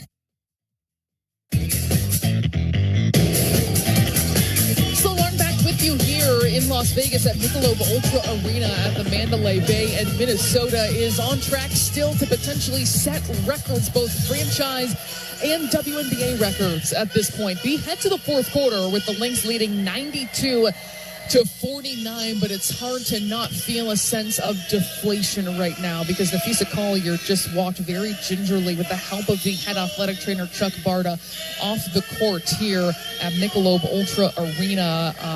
Appeared to take an awkward step as she was on the opposite side of the floor, was slow to get up, and credit to the Las Vegas Aces, who also immediately came to her aid as well, put their towels up to try and get her some privacy, knowing this is a national television broadcast, and hoping for the best news that we can get when it comes to Napheesa Collier, who just kind of shaken up on that play as well, leaving this game. We'll bring you any updates as we get it, but the Minnesota Lynx have been an absolute sensation in this game overall. 92-49 is their lead heading into the fourth quarter. They have held an opponent under 50 points through 3 quarters, and they themselves are on the precipice of their third 100-point game the last 4 games. It is all reserves again in the game for the Las Vegas Aces. Atlanta Smith gets a tip off the attempted 3 from Jewel Lloyd, igniting Minnesota's fast break. Barreling in is Anderson. She'll leave it for Kliundakova for 3. That is no good, but tracked down by Smith once again. That motor never stops. Yvonne Anderson for 3. That's left short. Kliundakova, though, will play cleanup and get that to go off glass for 2. 94-49 is Minnesota's lead. They have led by as many as 43 points. It was never close after Minnesota in the first half shot 13 of 14 from 3 and 75% from the floor collectively, as Nye will drive along the baseline. She was bumped. So on the floor for the Minnesota Lynx, one starter in the game in Smith, Kosu, the 20-year-old Russian, Kliundakova, Heidemann, and Anderson in her first action in a Minnesota Lynx uniform. 1 minute into this fourth quarter, Minnesota has been on cruise control for some time, even with potential records on the table for them to compete with. Here's Megan Gustafson putting down a 3. Vegas just their 7th 3 in this game. Smith getting into the offense. She'll leave it for Heidemann, who thought about a three, instead uses a screen from Smith. Kliunikova will turn the other way. Trying to maintain her dribble against Gustafson. Gustafson trying to pick her pocket. 8 seconds on the shot clock. Kliunikova backing her down. Things have broken down to this point, and she gets her all the way to the rim. Kliunikova maybe looked a little uncomfortable there at times, but she wanted to make something happen. Just back down Gustafson about 15 feet all the way to the front of the rim and put it up and in. Here's Nye, but blocked by Heidemann. She came flying toward the three-point line to deny that shot. That is another reason this game has just been incredibly fun to sit and enjoy. The ultimate kind of get your popcorn out for this team. They have set a new season high with 16 threes in a game. And in fact, that actually ties the single game franchise record that came back in 2009. Kirsten Bell will knock down a long two. And Minnesota back on offense again. It is 96-54.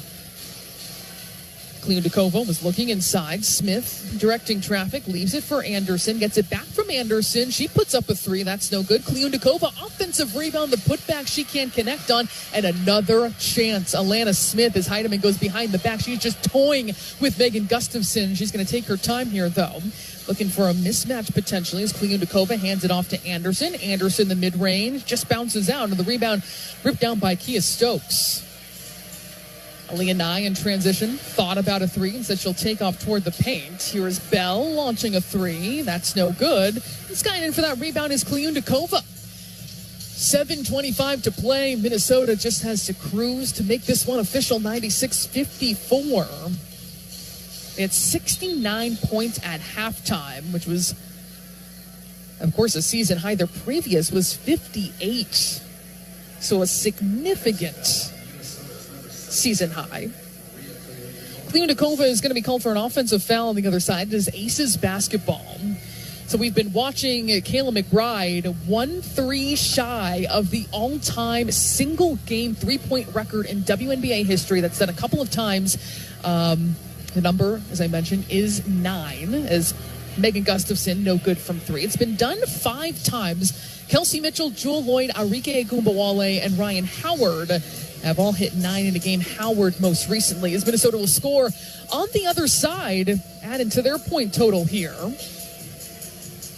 98-54 is Minnesota's lead. And the Aces have that knocked out of bounds by the Minnesota Lynx. That was Kosu scoring from close range off an assist from Natisha Heidemann.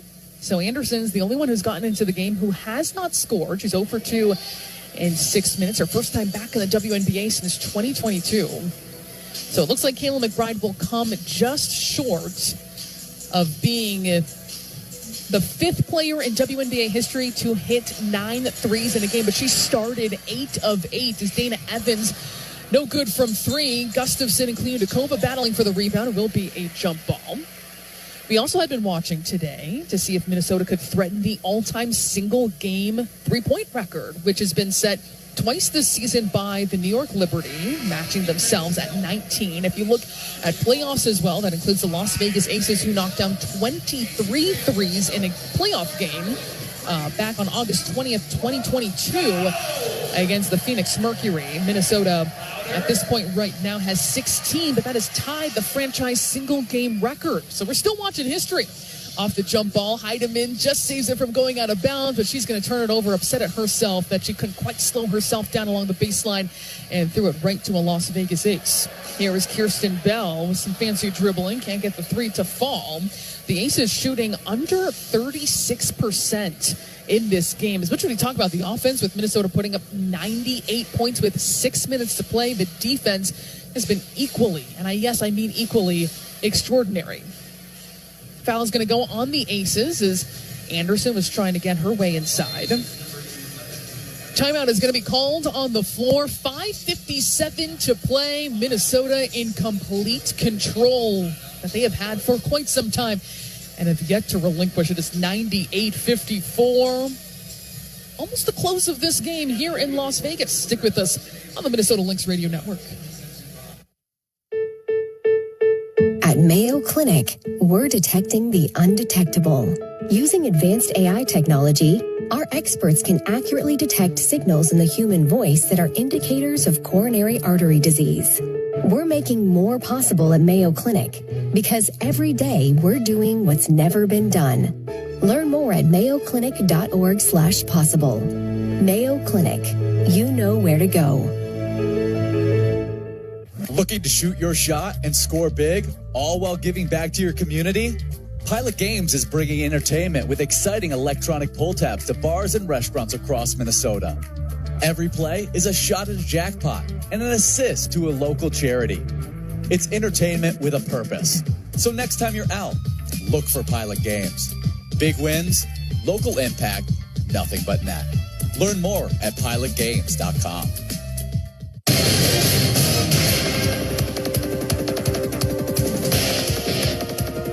Alex Leibold with you in our WNBA Tonight studios for another scoreboard update. We went through the 5 games that were going on yesterday in the WNBA. Tomorrow on Sunday is another jam-packed day of WNBA basketball as the Lynx and Aces are the only game going on today. Let's look ahead to see what's going on tomorrow. The Sun and Liberty are facing off yet again after the Sun just beat the Liberty yesterday. The Sun are going right back at it in Connecticut. That game tips off just after 12 p.m. Central Time. The Washington Mystics, led by rookies Sonia Citron and Kiki Iriafen, are in Atlanta, facing off with the 17-11 Atlanta Dream. The Mystics are 13-14, trying to push their way back to 500. The Indiana Fever have won 4 straight, and they are traveling west to Seattle to face off against that Storm team that just lost to the Los Angeles Sparks in a double overtime contest, the first double overtime game of the WNBA season so far. The Phoenix Mercury are in Chicago facing off against the Sky, who have lost 7 in a row. They tip off just after 5 p.m. and also tipping off after 5 p.m. Las Vegas Aces have a back-to-back. They play the Golden State Valkyries. Let's head back into Vegas for the final with Sloan Martin. And the Golden State Valkyries are actually already here. Saw them around the facility here at Mandalay Bay. So they are ready to go, coming off their most recent game, taking on the Aces, as Alex just mentioned, tomorrow here in this building. So the Aces had faced the Minnesota Lynx most recently on the back end of a back-to-back, and this time it's that front end. And then they have to take on a Valkyries team who, yes, is shorthanded, but still battling. That is the one thing you can say about that Valkyries team. Boy, they work hard. And one of the toughest defensive teams still, even not being at full strength. Here, though, with 5:57 to play in the fourth quarter, 98-54 is Minnesota's commanding lead. They are shooting 62% as a team. They have 16 threes, which is tied a franchise record for threes in a game. Here is Kosu facing up, sprinting to the rim. That is no good, but that was still a great take by the 20-year-old Russian. That's part of the upside that this coaching staff sees from her, is that burst in her legs. Once she gets kind of more refinement to her game and her shot specifically, there's really exciting prospects there with Laurie Kosu. Vegas with the basketball. Kirsten Bell, the step-back 3, just touches the net, and that will go out of bounds. This might be one of those. Very interested to see how Becky Hammon comes out and talks to the media about this game, putting up just 54 points with 5 minutes to go in this game. None of the 3 matchups between these two teams have been even remotely close. A 31-point victory most recently, and this one's going to exceed that assuredly. Here is Kliundakova underneath at the short corner. That is good. Really beautiful playmaking by Natisha Heidemann, who set her up in that position for that shot. Now Anderson is the only Lynx player who's entered who has not scored, and the Aces will turn it over on the other side. Minnesota was just a display in every conceivable sense from the very get-go in this game. Kayla McBride, 8 for 8 from 3 to start this contest. 24 points, all in the first half. That tied her career high with 8 threes in a game. Here's Shepard trying to muscle her way up, but she's going to hit a darting Kosu to the rim. It's knocked out of bounds. Thought she could have been rewarded with a whistle there. But still Minnesota, even with this group who is clearly brand new to each other. Anderson has not played with any member of the Lynx in an official game just yet. The 35-year-old who is back in the W for the first time since she played 11 games in 2022.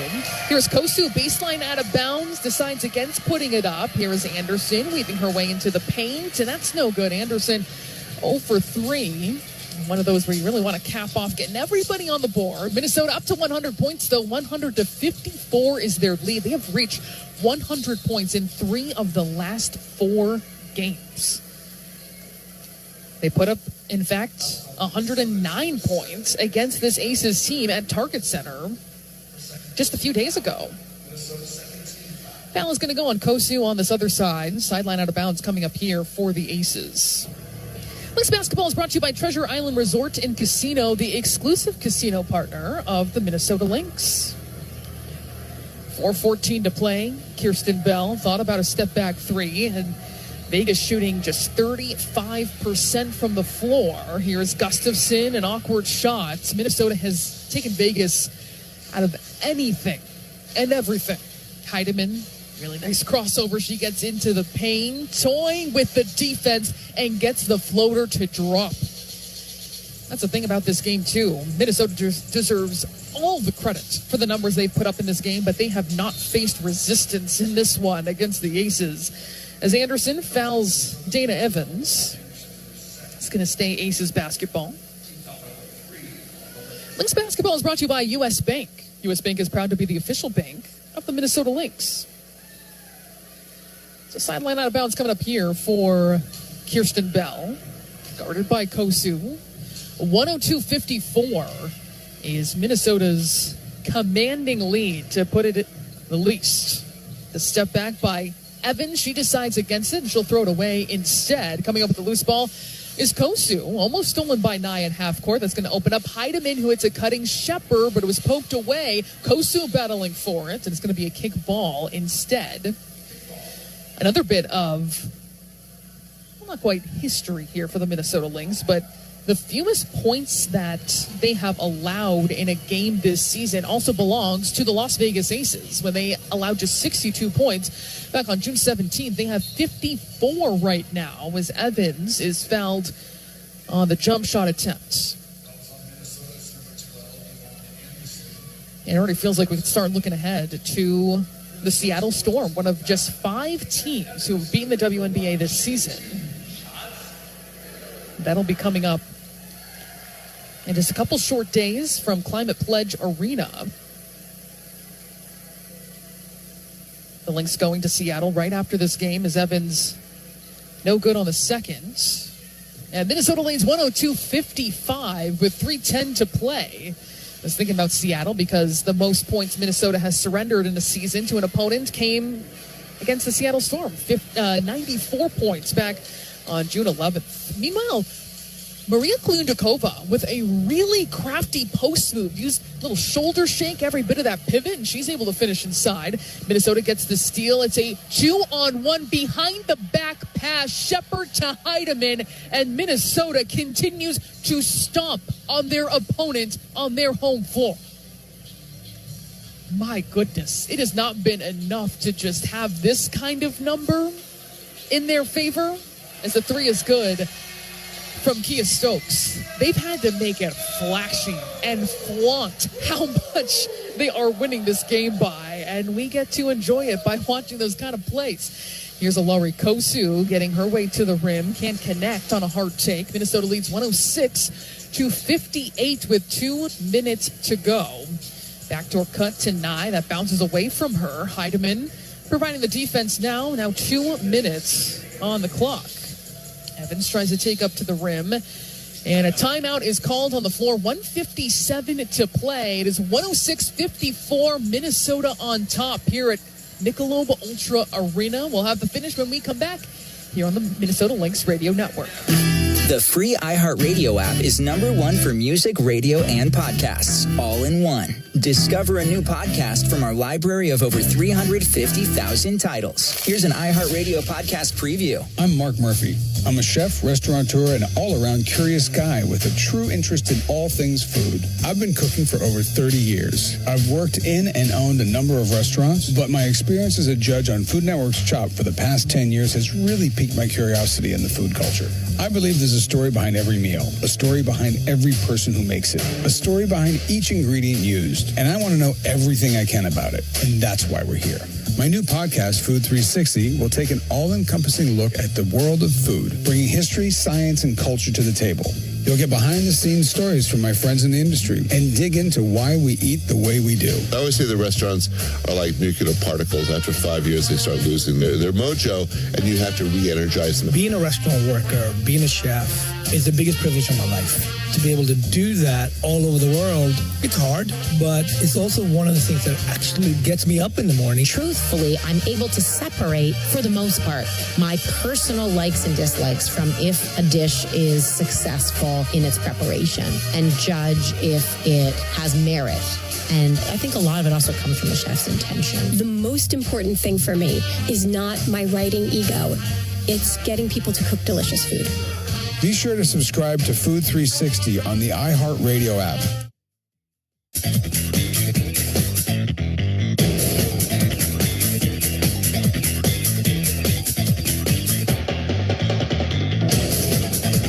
An ineluctable lead for the Minnesota Lynx, that is for sure, as we enter the final 2 minutes of this fourth quarter. Sloan Martin along with you from the Mandalay Bay in Las Vegas, Michelob Ultra Arena, where the Minnesota Lynx have just been playing with their food in this one. That's really the best way to describe how this game has gone from the very get-go. The lead right now is 106-58. They are trying to keep the Las Vegas Aces to an opponent's season low for this Minnesota defense. They're holding them to under 36% shooting from the field.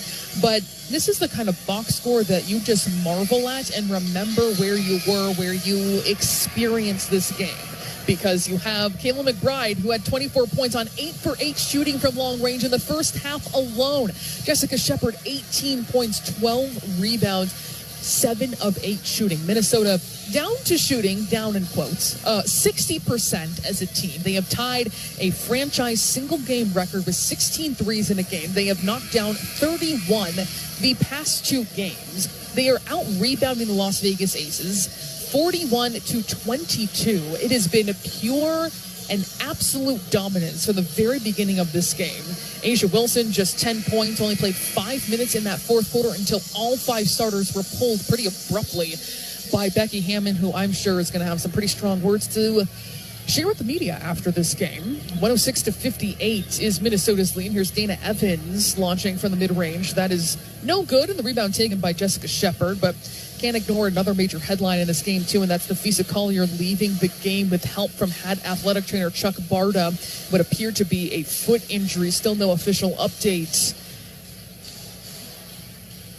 Except, just as I was saying that, an announcement from Lynx PR here in Las Vegas that she is out with a right ankle injury and out for the rest of the game as Minnesota tries to get a couple of putbacks and a foul is called. So that is indeed, they are calling it a right ankle injury, and she was slow to get up, and even the Las Vegas Aces, the entire Lynx bench cleared to go circle around her. Even the Aces were there to provide some physical and moral support as well. Nafisa Collier, the leading MVP candidate in the WNBA, the top scorer in the WNBA, as Kosu is good on the first free throw as she was working the offensive glass. It is 107-58 Minnesota.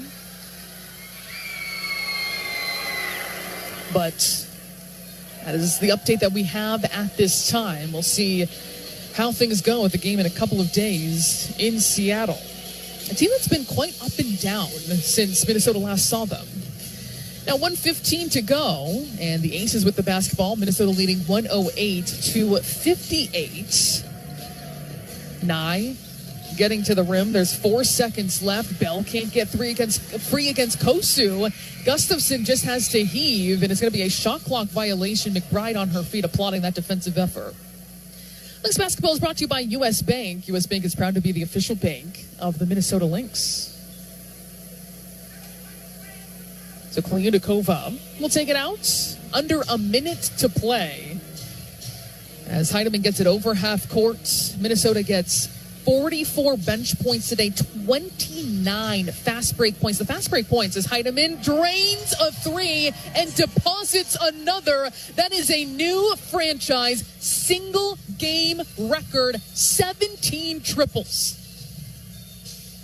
Minnesota, we knew, was on the precipice of some kind of history in this game. And that's the first one where you hear ding, ding, ding on that they are going to be able to secure 17 for 27. That's 63%. This is coming on the heels of their performance against New York, in which they were 15 for 31. So it's not just them hitting threes. It is doing it at an incredible clip. 6 seconds to shoot for Heidemann, taking her time, waiting for this one to become official. And she's going to let the shot clock expire. 3.9 seconds to go. The Lynx bench on their feet, ready to close the book on the most dominant win this season. The Minnesota Lynx victorious in absolute dominant fashion. 111-58 is the final.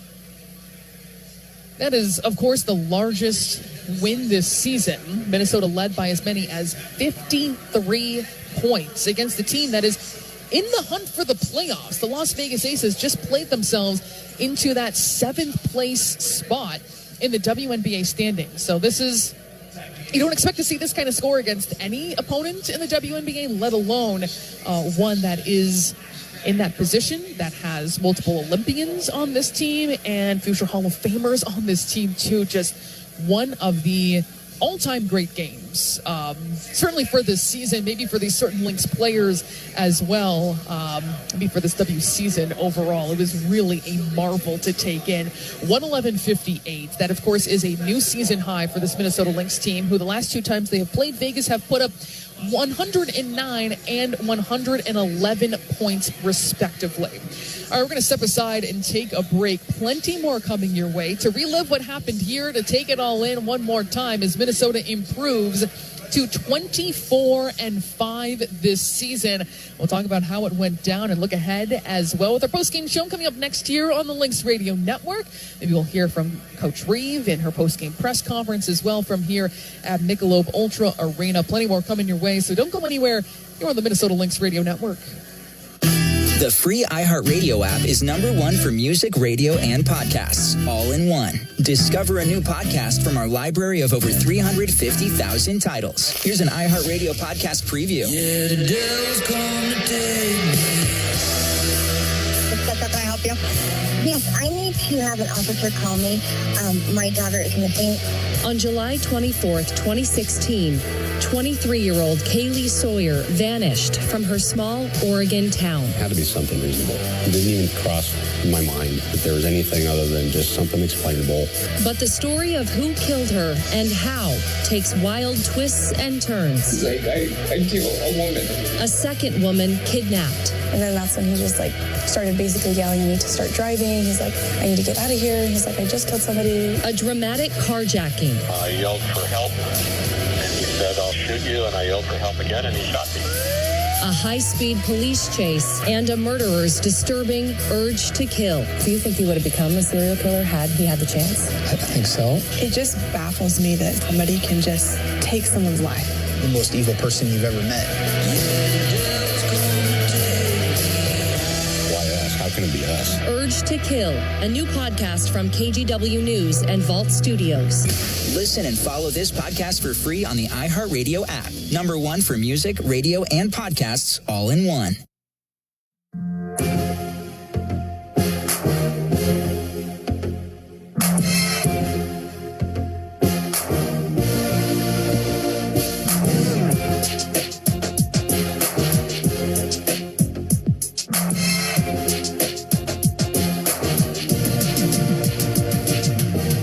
As Heidemann gets it over half court, Minnesota gets 44 bench points today, 29 fast break points. The fast break points as Heidemann drains a 3 and deposits another. That is a new franchise single game record, 17 triples. Minnesota, we knew, was on the precipice of some kind of history in this game. That's the first one where you hear ding, ding, ding on. Now, tonight's Mayo Clinic moment of excellence. At Mayo Clinic, we're doing what's never been done. And the Minnesota Lynx doing something that's never been done in Lynx history. And that is knocked down 17 threes. That is just off the WNBA record of 19. 23 if you include the postseason as well. But the New York Liberty knocking down 19 threes 2 different times this season. But the Minnesota Lynx with this victory, 53 points over the Las Vegas Aces, who have won 2 WNBA championships in recent memory, 2022 and 23. The final 111-58 over this 500 team that is in the playoff hunt, that has future Hall of Famers on the team, has Olympians on the team too. The most dominant victory this season, and maybe in recent memory too, in this current iteration of the Minnesota Lynx, who shoot 59% as a team. It was complete dominance from the get-go. We're going to step aside here for a moment, though, and allow our member stations to identify themselves. Hear every Minnesota Timberwolves game this season on the all-new Timberwolves channel, here on the iHeartRadio app.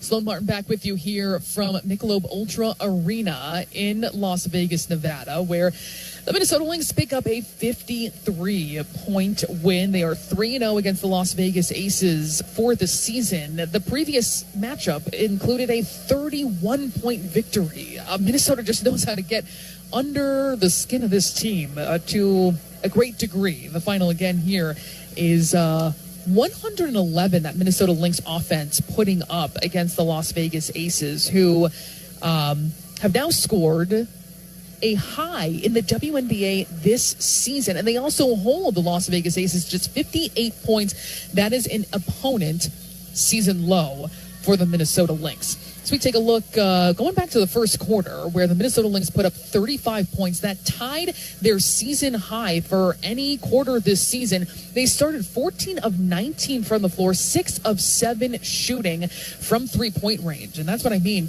Really from the get-go, Minnesota took command of this game, and it looked like there was no slowing them down. In the second quarter, Minnesota was just as hot. They were 12 of 15 shooting, 7 for 7 from long range, which meant at halftime, they were 13 of 14 as a team. Just mind-blowing numbers. They put up 67 points in that first half. And again, completely dominant, putting on a clinic. But the big story from that first half was Kayla McBride tying her career high with 8 three-pointers. Only the second time in her career she has knocked down 8 in a single game. But the best shooting performance of her career. She started off perfect, 8 of 8 shooting from long range. And it was fun to see her work as a 12-year veteran, an all-star again this season for Kayla McBride, her 5th all-star game selection, coming off her 5th 20-point game of the season, now her 6th 20-point game of the season. She had 24 points in that first half alone, and it was a spectacle to see her do that. Both teams were much colder in that third quarter, although Minnesota was still shooting 44%. They were 3 of 9 from three-point range. In that third quarter alone, Napheesa Collier shot 4 of 5 from the floor, had 14 points, and Minnesota continued to carry its dominant lead into the fourth quarter, which unfortunately Napheesa Collier toward the beginning of that quarter went down with what the team says is a right ankle injury, or I should say that happened at the end of the third quarter, did not come in the rest of the game, and took some time for her to get back on her feet. She was helped off the floor by head athletic trainer Chuck Barta. So that is the update that we have right now, a right ankle injury. So no other update beyond that, hoping for the best for Napheesa Collier, the leading scorer in the WNBA, the leading MVP candidate as well, coming off a defensive Player of the Year 2024 and authoring another special season here. So thinking of the best for Napheesa Collier, who immediately left the court and was helped in the back by Barta after that right ankle injury. But looking at the fourth quarter, Minnesota still proficient. They shot 42%, scored 19 points, including 8 points from Maria Kliudakova. They got 7 points from Natisha Heidemann. They set that franchise single game 3-point record with 17 in this contest here today. Looking more individually at our box score, again, Minnesota victorious over the Aces 111-58. They shoot 59% from the floor, but really for the vast majority of this game, that was hovering around 70% and really did not fluctuate much from there. And of course, you expect that to drop with the score, what it was, with a 53-point difference. So for them to finish this entire game, 59% shooting is remarkable. They shoot 63% from three-point range. Minnesota entered this game leading the WNBA in field goal percentage and three-point percentage, first in offensive rating, second in points per game. So that is going to boost those numbers prolifically after this kind of performance. They out-rebounded the Las Vegas Aces, and I know this is something that's going to make the coaching staff happy. 45-22 was the margin there. The last time these two teams met, it was just as dominant. They out-rebounded Las Vegas 48-30 back on June 25th at Target Center. So it's interesting that Minnesota goes 2-0 on their home court in Minneapolis, comes here to Las Vegas, and Kayla McBride even told me after that last game against the New York Liberty, where she said, we know these teams on this road trip, Las Vegas and Seattle, they're gunning for us. They're tired of hearing about the Minnesota Lynx. They want to beat us. So for Vegas to lay an egg like this, to put it mildly, on their home court and wanting that feeling of retribution really says a lot about Minnesota's dominance in this game. Kayla McBride talked about her stat line. She finished with 24 points. She was stopped 1-3 shy of the WNBA single game record for threes. That number is 9, done by all current players: Kelsey Mitchell, Jewel Lloyd, Arike Egumbawale, and most recently Ryan Howard. So she came just one shy of tying that WNBA record, 8 for 8 in the first half. Nafisa Collier, who left the game in the third quarter with a right ankle injury, 18 points, 6 of 11 shooting, 5 assists, 3 rebounds, and 2 steals for her. Carlton, 6 points. Smith with 7 points. Courtney Williams, 9 points on 4 of 5 shooting, had 9 assists. She's third in the WNBA in assists per game, 6 rebounds for her. But the bench was also magnificent in this performance. Jessica Shepard, I don't think I've seen this number, plus 46 for the game. She had 18 points on 7 of 8 shooting, 14 rebounds, which is one off her season high of 15, and 2 assists as well. Natisha Heidemann, 17 points on 70% shooting, 4 assists for her. Kliunikova with 8 points, and Kosu with 4 points on 1 of 5 shooting as well. 47 bench points. The fast break points were in Minnesota's favor, 29-2. Another just eye-popping number there as well. Minnesota, of course, ends the game with its largest lead of 53 points, scored 48 points in the paint, holding the Aces to just 28 points in the paint as well. A'ja Wilson finished with 10 points on 4 for 11 shooting, and that's really magnificent to see, too. Of course, A'ja Wilson, along with the rest of the starters, were pulled abruptly from this game, all 5 of them, about midway through the third quarter, but she had put up 2 straight double-doubles, coming off a 30-point double-double most recently in their win against the Sparks. In the month of July, in 10 games, she had been averaging 23 points, 8 rebounds, 57% shooting for someone who was second in the WNBA in points per game. So for Minnesota to stifle her to that degree is just remarkable. And that's why I continue to point out that, yes, we can marvel at the numbers we're seeing on this box score and what Minnesota was able to execute offensively. Feels like a one-of-a-kind kind of performance across the board, but it was just as impressive defensively as well here against the Aces. Their leading scorer, Jewel Lloyd, 12 points on 5 of 10 shooting. The Aces shot just 34%, 31% from 3, and I mentioned the rebounding advantage as well.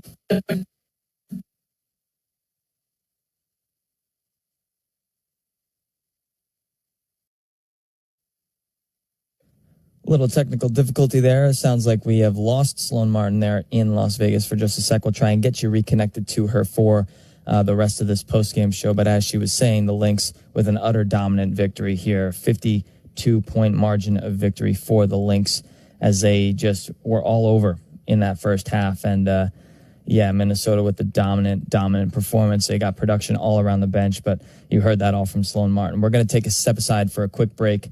And when we return, we'll try and get you into the podium where Cheryl Reeve and some players will be reacting to this win. We'll try and get you that coming up right after this break on the Minnesota Lynx Radio Network. At Mayo Clinic, we're conquering the unconquerable. Using artificial intelligence and data, our experts can create a personalized gene roadmap just for you, customizing your cancer treatment, giving your body exactly what it needs to fight the disease. We're making more possible at Mayo Clinic because every day we're doing what's never been done. Learn more at mayoclinic.org/possible. Mayo Clinic. You know where to go. At Target, we're home court advantage for the hometown sports fans. And with the Timberwolves season in full gear, we're here to help you gear up and make your game day prep a slam dunk. Hear that? That's what you call a buzzer-beating three-pointer for the win. Time to dish up your famous nachos or put a full-court press on some jalapeno poppers. Then serve up some sweet desserts to celebrate the W. However you do game day, we're here for it at Target and Target.com.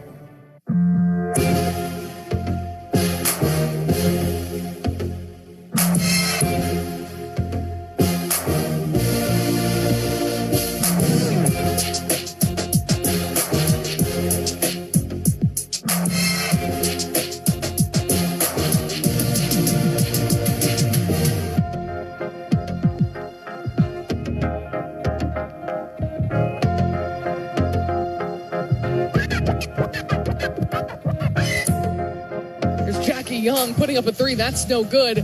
And immediately the ball goes into the hands of Kayla McBride, being guarded by Chelsea Gray. Let's see what she does here. Dancing around a screen from Collier, picks up her dribble. She'll go to the opposite side of the floor along the baseline. Then the kick out comes. Here's McBride wide open. Another deep three. Can you believe what she's just done?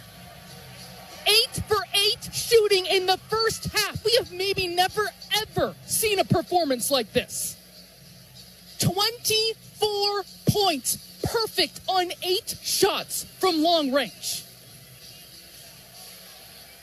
Complete domination by the Minnesota Lynx and Kayla McBride. It is a 34-point lead. She has shredded the Las Vegas Aces single-handedly. That's pretty much the story of this game, coming down to the first half.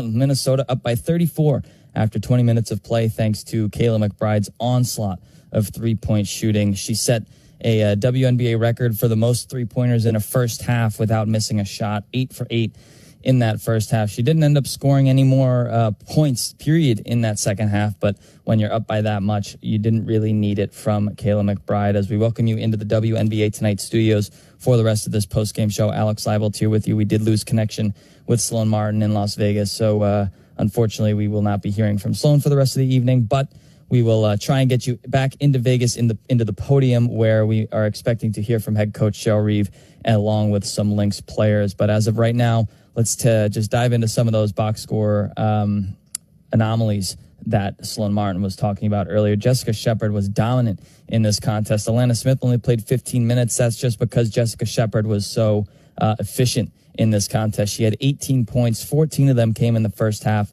to go with 14 rebounds and 2 assists.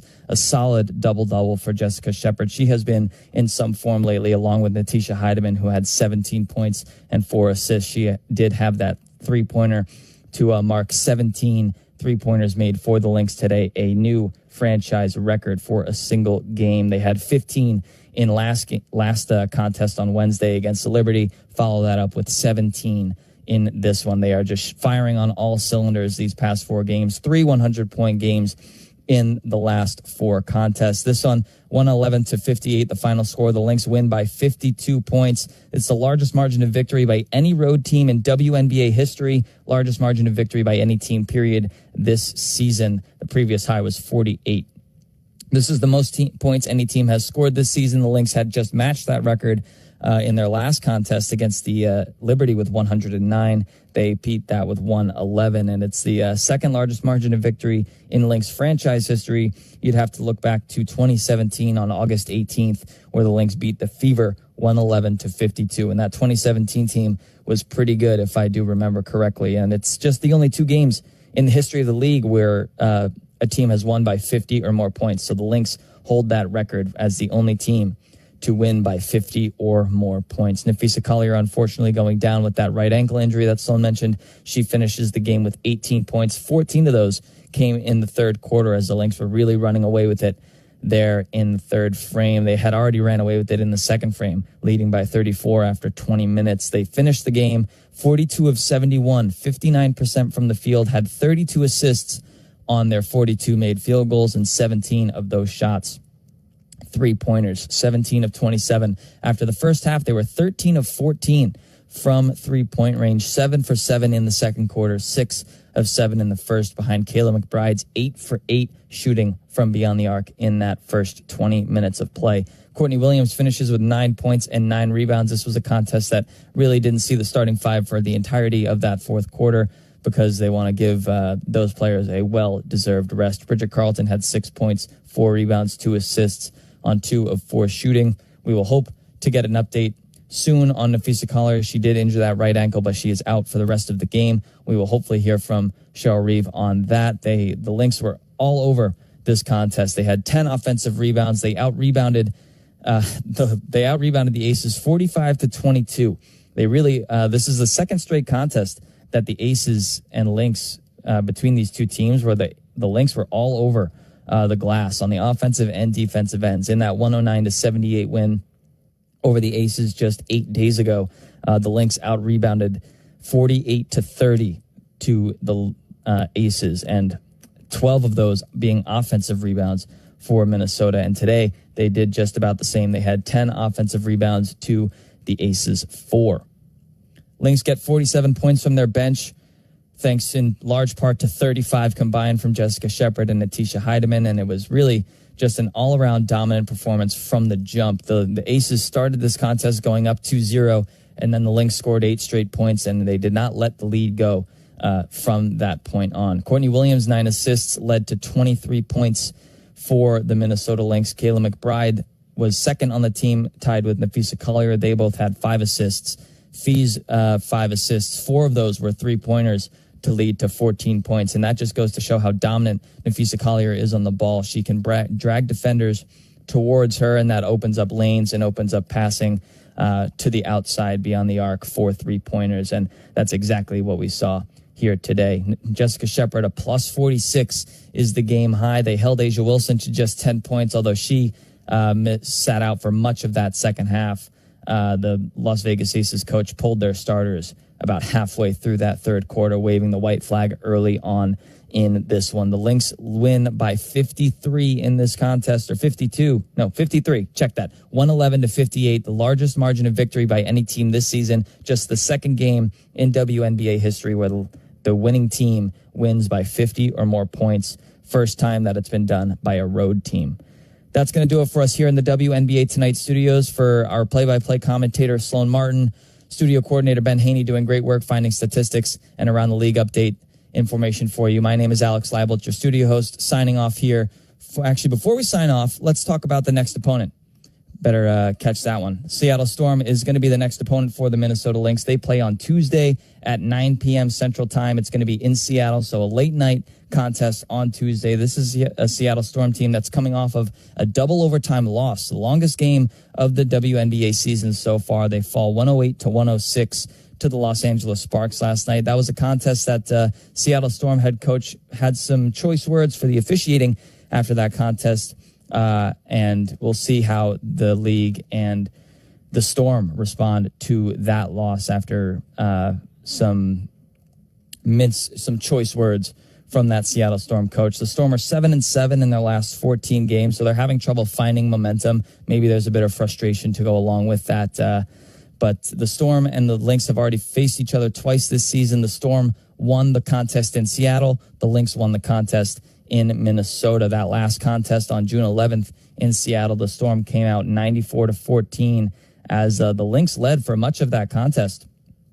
That was, the Lynx did lead for a solid amount of that contest, especially into that third quarter, but a late run by Seattle gave them the separation that they needed to come out with the 10-point win. It ended Minnesota's season-opening win streak at 9 games. Lynx started the season 9-0, and now at an impressive 24-5 after today's 111-58 win over the Las Vegas Aces. They held the Aces to 17 points in the first, 16 points in the second and third, and just 9 points in that final frame. The Seattle Storm are 6th in the standings in the WNBA at 16-12 on the season, led by Nneka Ogwumike's 18 points per game to go with 7 rebounds and 2.5 assists. Looks like Cheryl Reeve is stepping to the podium right now. Let's get you her reaction to this win for just a few minutes. Let's tune in.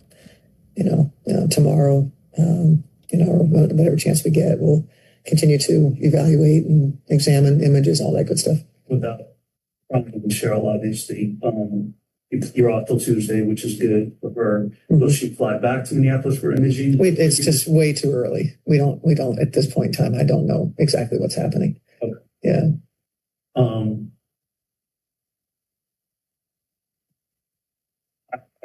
I don't want to question you because you know better than I do, but does it make you think I shouldn't have had her in there? No, I don't think about those things. It's the third quarter of a game, on someone else's floor. I don't think the game is over. I don't think like that.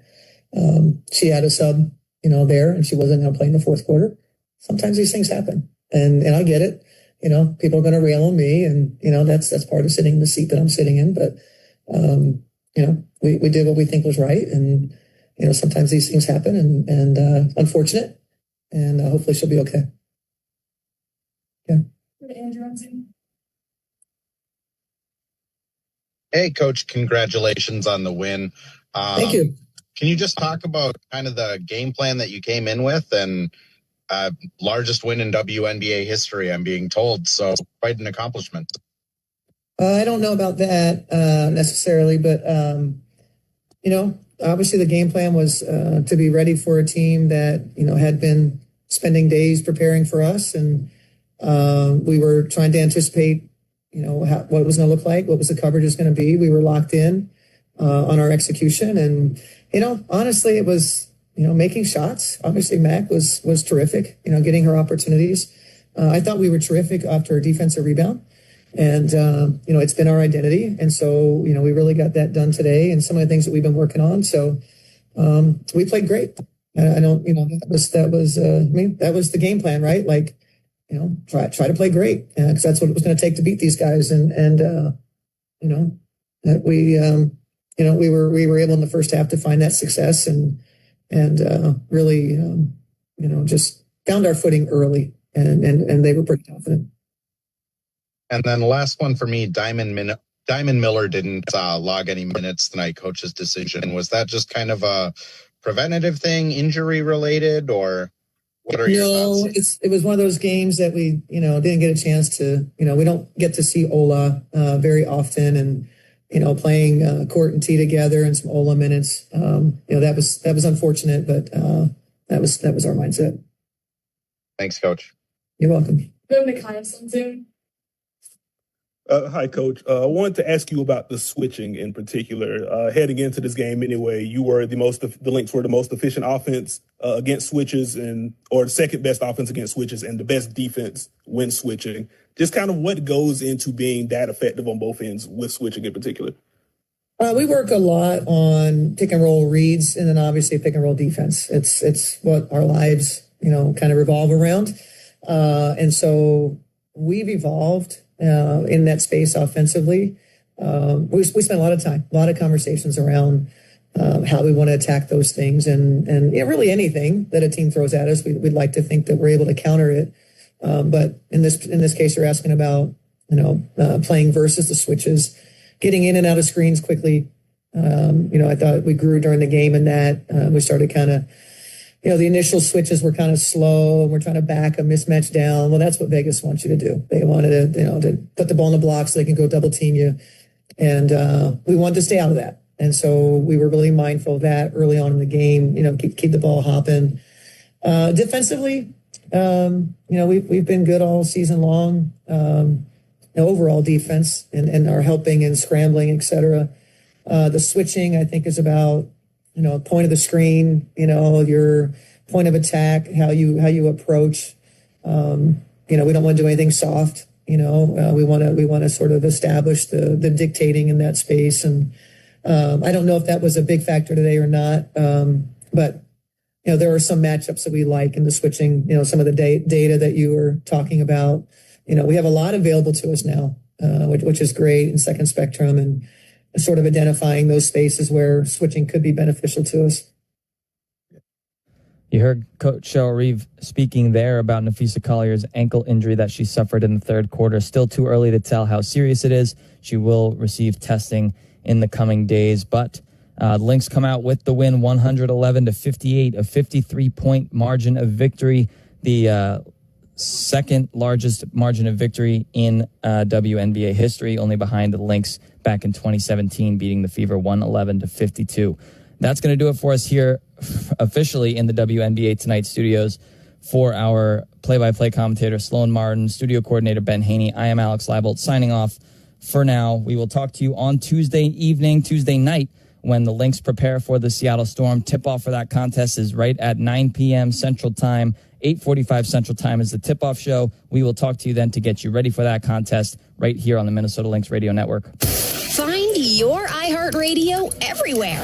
There are hundreds of ways to experience iHeartRadio at home and on the go, beyond the iPhone and Android app, and at iHeartRadio.com. Here's another way to connect to iHeartRadio. Android Auto. Our Android app comes alive in your car's dashboard with a seamless way to play your favorite music, radio stations, and podcasts. Developed with driver safety in mind, the Android Auto app interface was built for simple navigation and to limit driver distraction, while making sure that you can still access all your favorite content from iHeartRadio. No need to download another app. Just plug or pair your Android phone with your dash. And if Android Auto is available in your vehicle, iHeartRadio will sync automatically. iHeartRadio, everywhere you want to listen, including in your car, through Android Automotive. Check it out for free now. iHeartRadio. Anywhere you want to listen, iHeartRadio is there.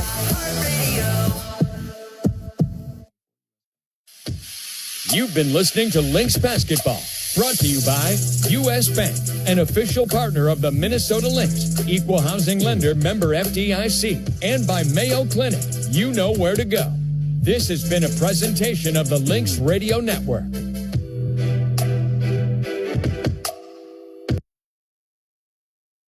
Because I covered him in training camp practice. I covered him in the couple games he did play in. He never looked like that. He never looked comfortable. He never looked confident in what he was doing. Just even his posture was up. Like the body language. He just looked comfortable, confident. I will say he's such a great person and a really nice person that I would love to see him be successful. And even if successful means he's a very successful backup quarterback, that would be. Hey, if you're getting a paycheck fantastic. in the NFL, there are not many better jobs than being a backup quarterback. Some guys have made a living out of it for decades. It's crazy how, I remember, Ty Detmer won a Heisman Trophy at BYU. He was a small guy. His game was never going to translate into the NFL. Played 14 years in the NFL because his brain was off the charts. Guys like Brett Favre worked with him and said, this guy is a freaking genius. It's good to have him on the sideline. So, I hope it works out for Trey Lance. And I don't know, the Chargers are just there's so many teams we talk about right now. Everyone's optimistic at this point, Tracy, obviously, but we'll see how it plays. We will see how it goes. We are going to talk to John Machado about the Cowboys. But first, someone we're always optimistic about, Martin Weiss. The Pro Football Hall of Fame class of 2025 has been announced. Defensive end Jared Allen, defensive back Eric Allen, wide receiver Sterling Sharp, and tight end Antonio Gates going into Canton. The Lakers and Luka Doncic have agreed to a 3-year, $665 million maximum contract extension. That includes a player option in 2028. And the Broncos and defensive lineman Zach Allen have agreed to a 4-year, $102 million deal. Major League Baseball going into the 9th inning. The Blue Jays lead the Royals 4-2. The Pirates and Rockies, Colorado with a 7-4 lead. That's in a rain delay. Stuck on the top of the 8th inning there. Tigers with a 2-0 margin over the Phillies in the bottom of the 6th. Top of the 6th, the Brewers with a 5-2 lead over the Nationals. Red Sox with a 6-2 lead over the Astros. Top of the 5th. Also on the top of the 5th, the Twins leading the Guardians 3-2 despite trading on their basically the entire roster. The top of the 5th inning, the Marlins with a 2-0 lead over the Yankees. The bottom of the 4th, Mets, Giants tied 4 apiece, and the Rangers and the Mariners. Texas with a 2-0 lead over Seattle in the top of the 6th inning. Steve, what'd you make of it when you saw Minnesota making all those trades? Wow. Well, I have a friend of mine that is a diehard Twins fan, and obviously he was in a state of shock. This team won 101 games in 2019.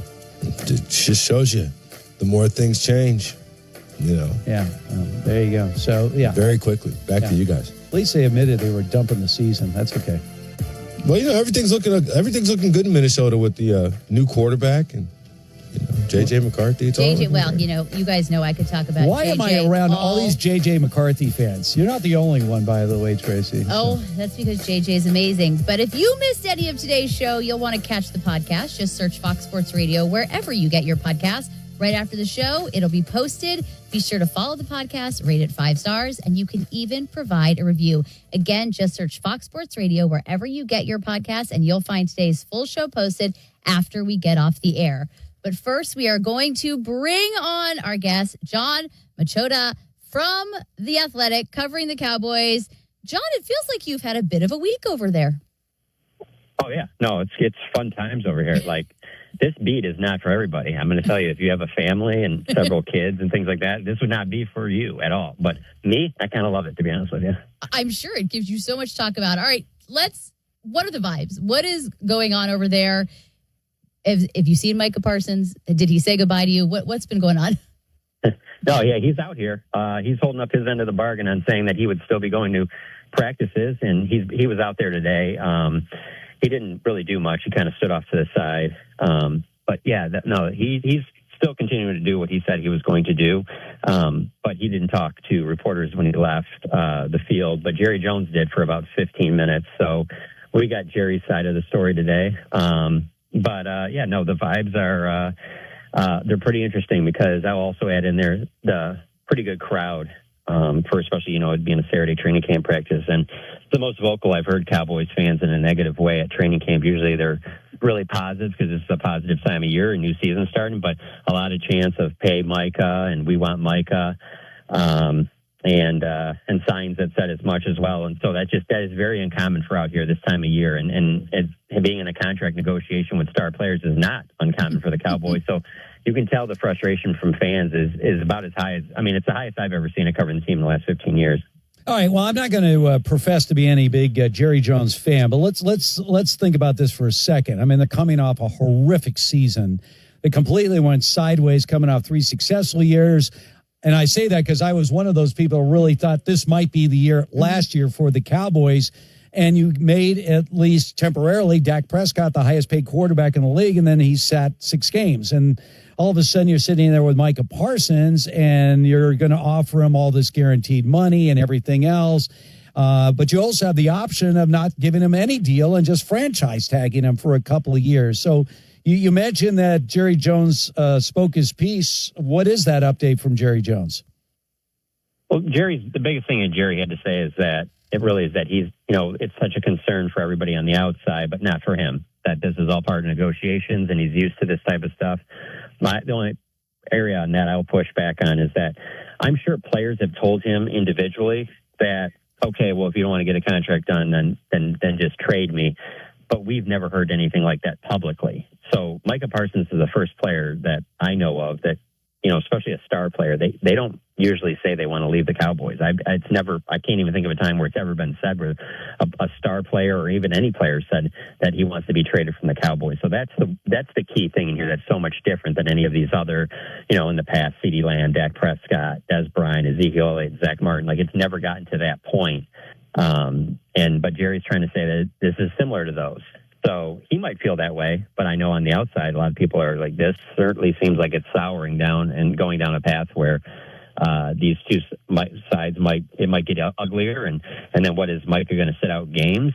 I'm sure Jerry would say, well, I don't think he wants to give up game checks, but you're right. They can technically, he still has 1 year left on his rookie deal. So that's this year. And then they could franchise tag him the next 2 years. And I don't think that that's what it'll come to. I think ultimately both sides will come to an agreement. Maybe it's a week before the opener. Maybe he does miss a game or two, and then finally both sides come together. But it's not going to happen. I don't see it happening anytime soon. And the reason I say that is because, when Micah puts that out there that he wants to be traded, if Jerry was to all of a sudden find a way to get a deal done right now, that would set a bad precedent for the rest of other players in the future to go, okay, well, if it really gets bad, just say that you want to be traded and you'll get that worked out. And Jerry is just too savvy of a businessman to do that. And so when I saw that tweet yesterday, I was like, well, I still think they ultimately get something done, but this is pushing it back at least a couple more weeks. It's given me Brandon Ayuk vibes, different because Brandon wasn't quite, I don't want to be here and all of that, but it's giving a little bit of those vibes. I have a question for you, and I covered NFL Team 2, and everyone's really good about saying it's not really a distraction for us, for the people inside the building. However, this can't be not a distraction. It's just not possible. Do you think it is affecting the rest of the team?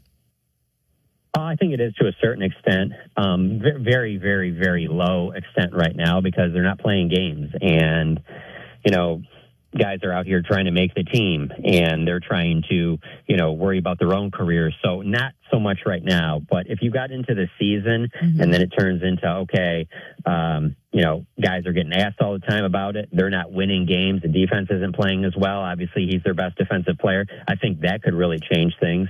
But yeah, it would be a lie to say that if this keeps going on longer and longer, that it's not going to affect the team. And let's be honest, there's a new head coach. Brian Schottenheimer hasn't been a head coach before, and so there's a lot on his plate to deal with that as well, not just with the team, but also obviously with media obligations and things like that. This is going to be a big story until a contract is done. And that's the part that's interesting about the Cowboys because Jerry Jones is great with this stuff. I mean, he's in his 80s. He's been doing business deals that I'm sure things have gotten way uglier than this ever has. And he's fine with it. And this is almost like a comfort level for him.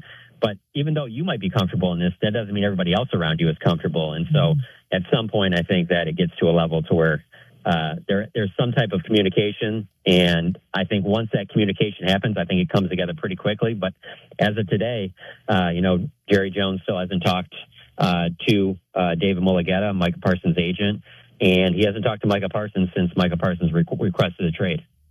Brian Schottenheimer getting an opportunity to be a head coach. Mm-hmm. Give us a early, I won't say report card, but an early review of what you see, because obviously he's been a long-time assistant. His father, obviously one of the most successful coaches in NFL history. What do you see in Brian now that he's the head guy? He reminds me a lot of Pete Carroll, and he reminds me a lot of Dan Quinn, who obviously was here as a defensive coordinator when Brian was on staff. And so they know, both those guys know Brian well, and Brian has talked many a times glowingly about their impact on him. And it's just a very positive vibe, like moving around practice constantly all around different groups and things like that. Just high energy, very, very positive. He's not, he's not really going to scream at you and do a lot of negative stuff. He's trying to lift you up and have a lot of energy, positive vibes at practice. And up to this point, that's great. And that stuff is going to work in training camp. Like, there's nothing you can be critical about in training camp. The thing is, though, is if they don't have success on Sundays, then you come back to some of that stuff and you're like, well, maybe it was too much of that. Maybe they needed more discipline, It's obviously Pete Carroll's had a lot of success coaching that way. And Dan Quinn has had a lot of success as well, too. And so I think that is more of the path that he would be on than, let's say, a Mike McCarthy or his dad, Marty Schottenheimer, or even a Steve Spurrier, who other mentors for him. Obviously, he played at Florida. So I would say the closest comp I can give you without actually seeing him coach a game on Sunday would be Pete Carroll or Dan Quinn. He had said earlier in the spring that Dak Prescott was in a developmental phase, and I know that got a lot of press, and he maybe didn't mean it that way. However, how have you seen them interact, and what does their relationship seem like so far? Oh, yeah, they're really close. I don't think that Brian Schottenheimer gets that job if it's not a good relationship with Dak. No, yeah, I think that thing was taken a little bit out of context just because that Dak hasn't had, the playoff success, and it's been now almost 30 years since the Cowboys have had playoff success, and so he takes a lot of brunt of that. But no, Brian was just meaning that Dak is he's still improving in areas. Like, he's not a finished product as he's entering his 10th season. And so I think that's more of what he meant there. But no, they're really close. I can't see when they were kind of put in a spot where Jerry thought for a while there after the season ended that he'd end up going forward with Mike McCarthy as head coach. And then when that ended up kind of falling apart there, I just think when those talks with Brian Schottenheimer, it never would have elevated to him being the head coach if he didn't have a good rapport with Dak Prescott, who's obviously not just their highest paid player, but the highest paid player in the NFL. Well, a lot of drama over at Cowboys camp. It'll be interesting to see how this unfolds. John, really appreciate you joining us and your insight. We will be coming up with your feel-good stories of the week. This is Fox Sports Saturday.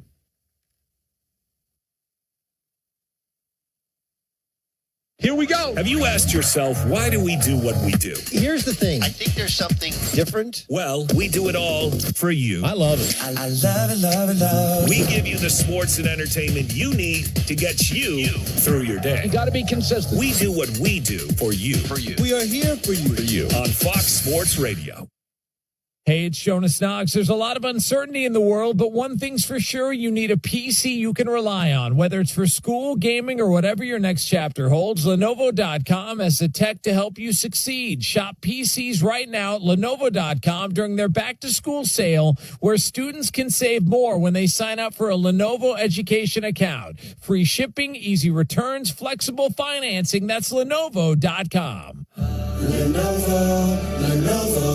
Hey, it's Jason Smith, ready to level up your skills and stand out in today's evolving workforce? At University of Maryland Global Campus, you can gain real-world skills in leadership, communication, critical thinking, and more. Explore programs that apply emerging tech like AI and data science. With more than 135 online degrees and certificates, UMGC, an accredited and affordable university, offers skills-based education that can help move your career forward. Classes start August 13th. Apply now and save with no application fee at umgc.edu. From the studio who brought you the #1 podcast, The Piketon Massacre. This is Murder 101. A group of high school students started a project to research a string of unsolved murders. Those murders happened in the mid-1980s. He's out there doing stuff. He just didn't stop.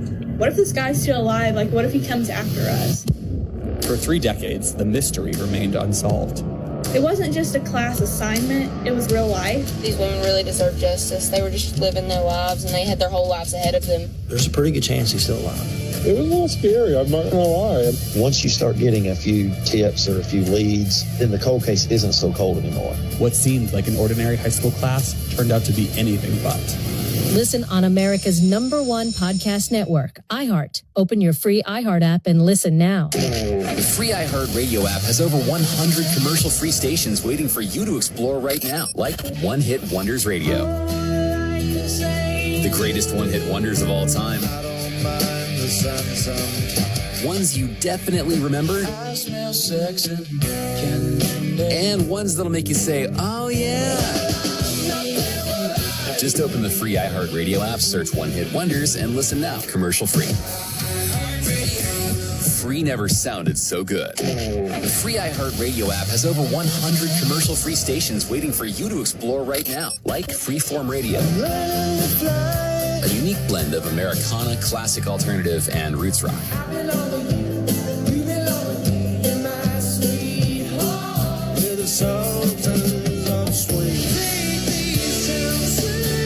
Open the free iHeartRadio app, search Freeform Radio, and listen now, commercial free. Free never sounded so good. The free iHeartRadio app has over 100 commercial-free stations waiting for you to explore right now, like iHeartRadio Cafe. Mellow classic rock and the greatest singer-songwriters of all time.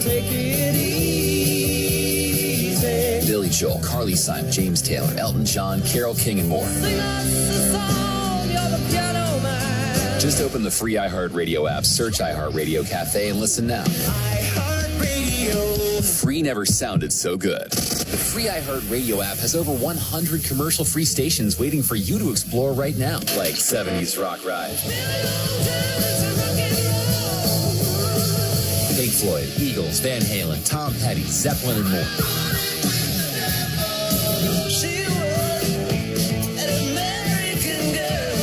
Just open the free iHeartRadio app, search 70s Rock Ride, and listen now. iHeartRadio, free never sounded so good.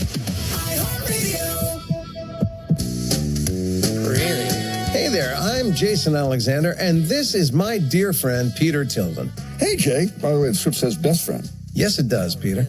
Anyway, Peter and I met over 25 years ago and became really good friends. Best friends? Because we had 2 things in common. Number 1, we like to argue about everything, driving, food, music. No, we don't. And number 2, when things annoy us or they perplex us or just don't seem to make any sense, Whether it's something in the news or in our personal lives, we go, really, no, really. And then we have to find answers. So we created a podcast called Really, No, Really. It's about finding the answers to all the things that make us go, really, no, really. Jerry Seinfeld wondered why they refused to make the stall door go all the way to the floor in a public bathroom, but he didn't get an answer. We did by reaching out to an expert. And talking dogs. Really? No, really? We spoke to the pet parent of a dog who's become a social media star to find out if pressing buttons on a soundboard with a paw or a nose is truly communicating, or are they just showing off? Competitive eaters, they don't chew during competitions. How about that? Really? No, really? That's what we heard. So we spoke to some of the biggest champions of the hot dog eats hot dog world of competitive eating to get the answer. And those are just a few of the things we'll explore on the Really No Really podcast with Jason Alexander and Peter Tillins. Listen on America's #1 podcast network, iHeart. Open your free iHeart app and listen now. We are Fox Sports. Call your friends and ask how they doing. To find FS1 on your television, go to foxsports.com for details. Boom. Trust your eyes. FS1. We are coming to you live from the Fox Sports Radio studios. Tracy Sandler with Steve Hartman, and we have come to a lovely part of the show. We've had a really big show. There's been so much to talk about, and I love it. It feels like we literally just started the show. It really does. It says flown by, and flown by to the feel-good stories of the week. So, would you like to start, or would you like me to start? Well, I don't know what you have, but I'll start with what I thought was a really good feel-good story, because this time last week there was a report, and it could be a very sad story, but I'm talking about the Deion Sanders story. As it was now revealed, and he had doctors there, that he was diagnosed with bladder cancer. I'll say this about Deion Sanders. I mean, he's a very controversial figure because of his larger-than-life personality. He was one of the greatest players in the history of football. He was. And not only that, he's the only one ever to play in a Super Bowl and a World Series. He was more than a marginal baseball player. He could actually play at a high level. So we're talking about one of the most remarkable athletes we've ever seen. But the whole idea of him getting into the coaching situation to be with his sons essentially was it. And obviously at Jackson State, then obviously moving on to Colorado. I just want to see what he can do after Shedeur, after Travis Hunter, and see, is he really legit? Like, can he build a career? I felt like he wanted to reach out and help his sons, which is great. As a dad, I can 100% back that up. But if you're going to continue to be a coach and your sons have moved on now in their lives, can you still get it done? We still have that motivation to coach at a high level. So I was concerned a week ago, like, is he going to step down? We don't know really what's up. Doctors are going to be at this press conference. So for him to say that he's gotten through this latest health crisis, keep our fingers crossed, I'm just excited that he's going to get that opportunity to continue his coaching career. I'm very anxious to see what he'll do next. I'm too. It's going to be fun. It's going to be fun to see. All right, mine, I'm in a little backstory. Stems back to some friends from Iowa State, Brock Purdy and Tyrese Halliburton, very good friends from Iowa State, each of them having a pretty big week. Brock Purdy and his wife Jenna welcomed their first child this week, a daughter, and Tyrese Halliburton got engaged. So a big week for the close friends, and their friendship's been fun to watch. And, you know, when Brock Purdy was starting, Tyrese Halliburton had a game against the Warriors and texted him, hey, are you coming to the game? In fact, all the 49ers rookies were going to that game. And he said, are you going to be there? And he said, I can't. I'm starting now. I have to. And I think that was the exact text. Dude, I can't. I'm starting. So it's pretty incredible to obviously see what's happened to Brock between then and now, and for Tyrese Halliburton. So I thought it was kind of fun that the besties both had a pretty good week. Well, I like stories like that, because you talk about two guys that no one was projecting to be all-star Pro Bowl level players when they ventured into the professional ranks. You know, there'll be guys, you know, good players, you know, maybe they have a chance to contribute. So the fact that they share that, you know, ability to get to the top or close to the top. Yeah, it's nice. And actually, both of them met their significant others at Iowa State. At Iowa State and Ames, Iowa. Yep. Ames, Iowa. No, my sister has lived in Iowa for over 40 years. The Valley girl who moved to Iowa. What part of Iowa? Right out of Cedar Rapids. Okay. George Kittle's from Iowa. He loves Iowa, and he went to Iowa. Well, and again, when we think about a guy like Kurt Warner, the quarterback, went to Northern Iowa, started 1 year. And then the rest all the way to the Hall of Fame. But, well, the thing about you, Tracy, is you're going to be heading back to the Bay Area, are you not? Sure am. Sure am. I'm going to be heading back tomorrow. So what is the buzz? That is a team that I'm trying to really get a read on is the 49ers. I've said this. I mean, I was asked yesterday on a radio show. I was appearing on the host of the show, big 49er fan. I know that. And I said, my takeaway was simply this. If Christian McCaffrey is healthy, they'll be fine. Yes. If he's not, they're in trouble. I would agree with that. I would say the same thing for Trent Williams. That's going to be a big one. That's how many years can Trent Williams play? Well, that remains to be seen, but they are still on that offensive line.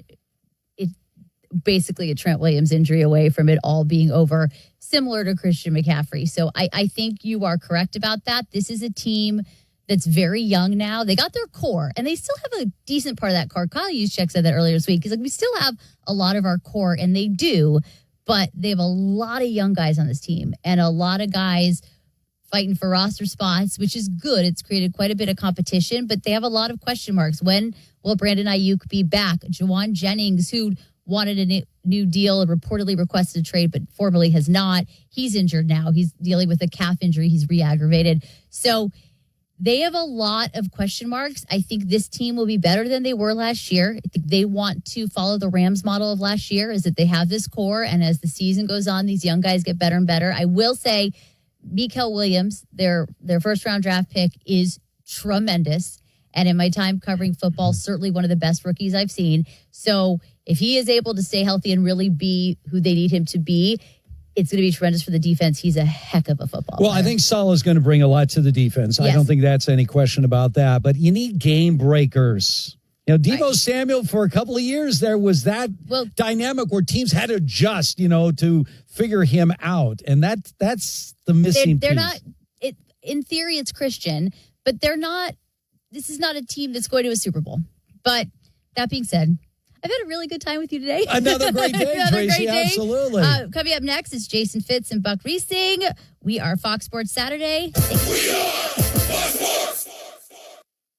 Hey, it's Jonas Knox. Ever notice how body pain shows up at the worst times? Your back flares up before a road trip, your knees halfway through grocery day. That's why people turn to Aleve. Only Aleve has longer-lasting body pain relief with up to 12 hours of pain relief with just one pill, compared to leading OTC-branded pain relievers based on minimum labeled dosing. Neck, back, joints, arthritis. Don't let aches and pains hold you back from doing what's important to you. Aleve helps you keep moving. Use as directed. There's a lot of uncertainty in the world, but one thing's for sure. You need a PC you can rely on. Whether it's for school, gaming, or whatever your next chapter holds, Lenovo.com has the tech to help you succeed. Shop PCs right now at Lenovo.com during their back-to-school sale, where students can save more when they sign up for a Lenovo education account. Free shipping, easy returns, flexible financing. That's Lenovo.com. Lenovo. Hey, this is Jamie Loftus, and this is my new weekly show, 16th Minute of Fame, the podcast where every episode I take a closer look at an internet character of the day. Who were they? What made them so notorious? How did the internet, or sometimes the algorithm, choose them? And what does a person do when they're suddenly confronted with more attention than the human psyche can handle? Take The Dress, a story that went uber viral in early 2015 in spite of being, well, kind of a boring optical illusion. A mother of the bride in Scotland took a picture of a dress she was thinking about wearing to her daughter's wedding. But she saw the dress as blue with black lace, and her daughter saw it as white with gold lace. One BuzzFeed post later, every single person on the internet was talking about the dress. But to me, the dress is a story about the last couple of months when the internet was still sort of fun. It was shortly before the stories that spread across the internet stopped being driven by exploited millennials with useless arts degrees and started being decided by algorithms hell-bent on growing internet usership at all costs.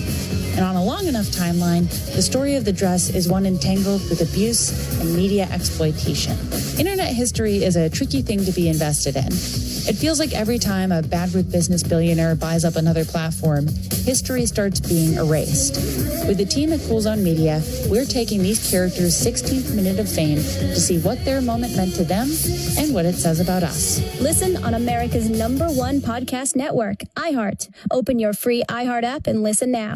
The free iHeartRadio app is #1 for music, radio, and podcasts, all in one. Discover a new podcast from our library of over 350,000 titles. Here's an iHeartRadio podcast preview. All right, well, the first thing I know is that you need to obsess over customers. That's Jeff Bezos, the founder and CEO of Amazon and the richest person on earth. And I'm Jason Del Rey. As a reporter who's covered Amazon for the last 6 years, I've noticed that when I talk to Amazon employees, they all start to sound a lot like Bezos. There's this obsession with obsession. It's obsessive, compulsive focus on the customer. And delight. Customer delight. Delight the customer. It's Amazon speak. It's their way of saying their #1 mission is to make customers' lives better. But is that intense focus always a good thing? Or does it come at a cost? This is Land of the Giants, a podcast about the biggest tech companies of our time, how they got their power, what they're doing with it, and how they're changing our lives in the process. Our first season is called The Rise of Amazon.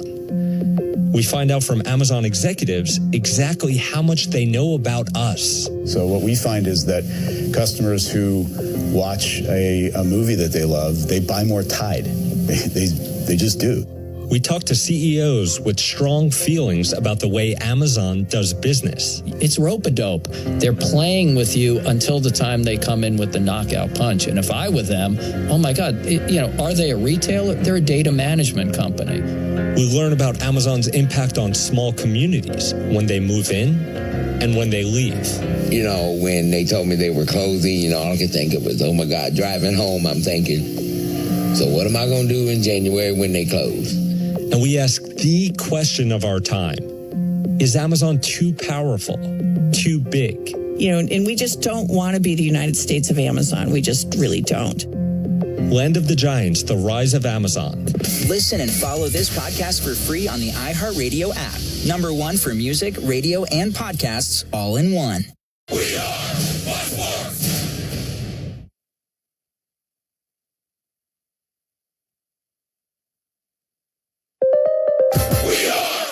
Sports. And here's what you need to know. The Pro Football Hall of Fame class of 2025 has been announced with defensive end Jared Allen, defensive back Eric Allen, wide receiver Sterling Sharp, and tight end Antonio Gates all going into Canton. Sterling Sharp and Shannon Sharp now the first brothers to be enshrined in the NFL Hall of Fame. The Lakers and Luka Doncic have agreed to a 3-year, $165 million contract extension with a player option in 2028. And the Broncos and defensive lineman Zach Allen have agreed to a 4-year, $102 million deal. Major League Baseball right now, bottom of the 7th inning. The Tigers with a 5-3 lead over the Phillies. Nick Castellanos just knocked one off of Tariq Schoolball. Bottom of the 7th, the Brewers with a 5-2 lead over the Nationals. Red Sox doubling up the Astros 6-3 in the 6th inning. Bottom of the 6th, Twins and Guardians 4 apiece. Yankees trailing the Marlins 2-0 in the bottom of the 6th. Mets with a 5-4 lead over the Giants in the top of the 6th inning. This is Fox Sports Saturday. Fox Sports Saturday is on. The plays, the interviews, the players, the coaches, the breaking news, the top stories. When it goes down, we will cover it all. You better step up and get control. Fox Sports Saturday is right now. Now, live from the Fox Sports Radio studios, here's Buck and Fitz with Jason Fitz and Buck Rising. Over the course of the last 48 hours, much has been said about money. And the funny thing is,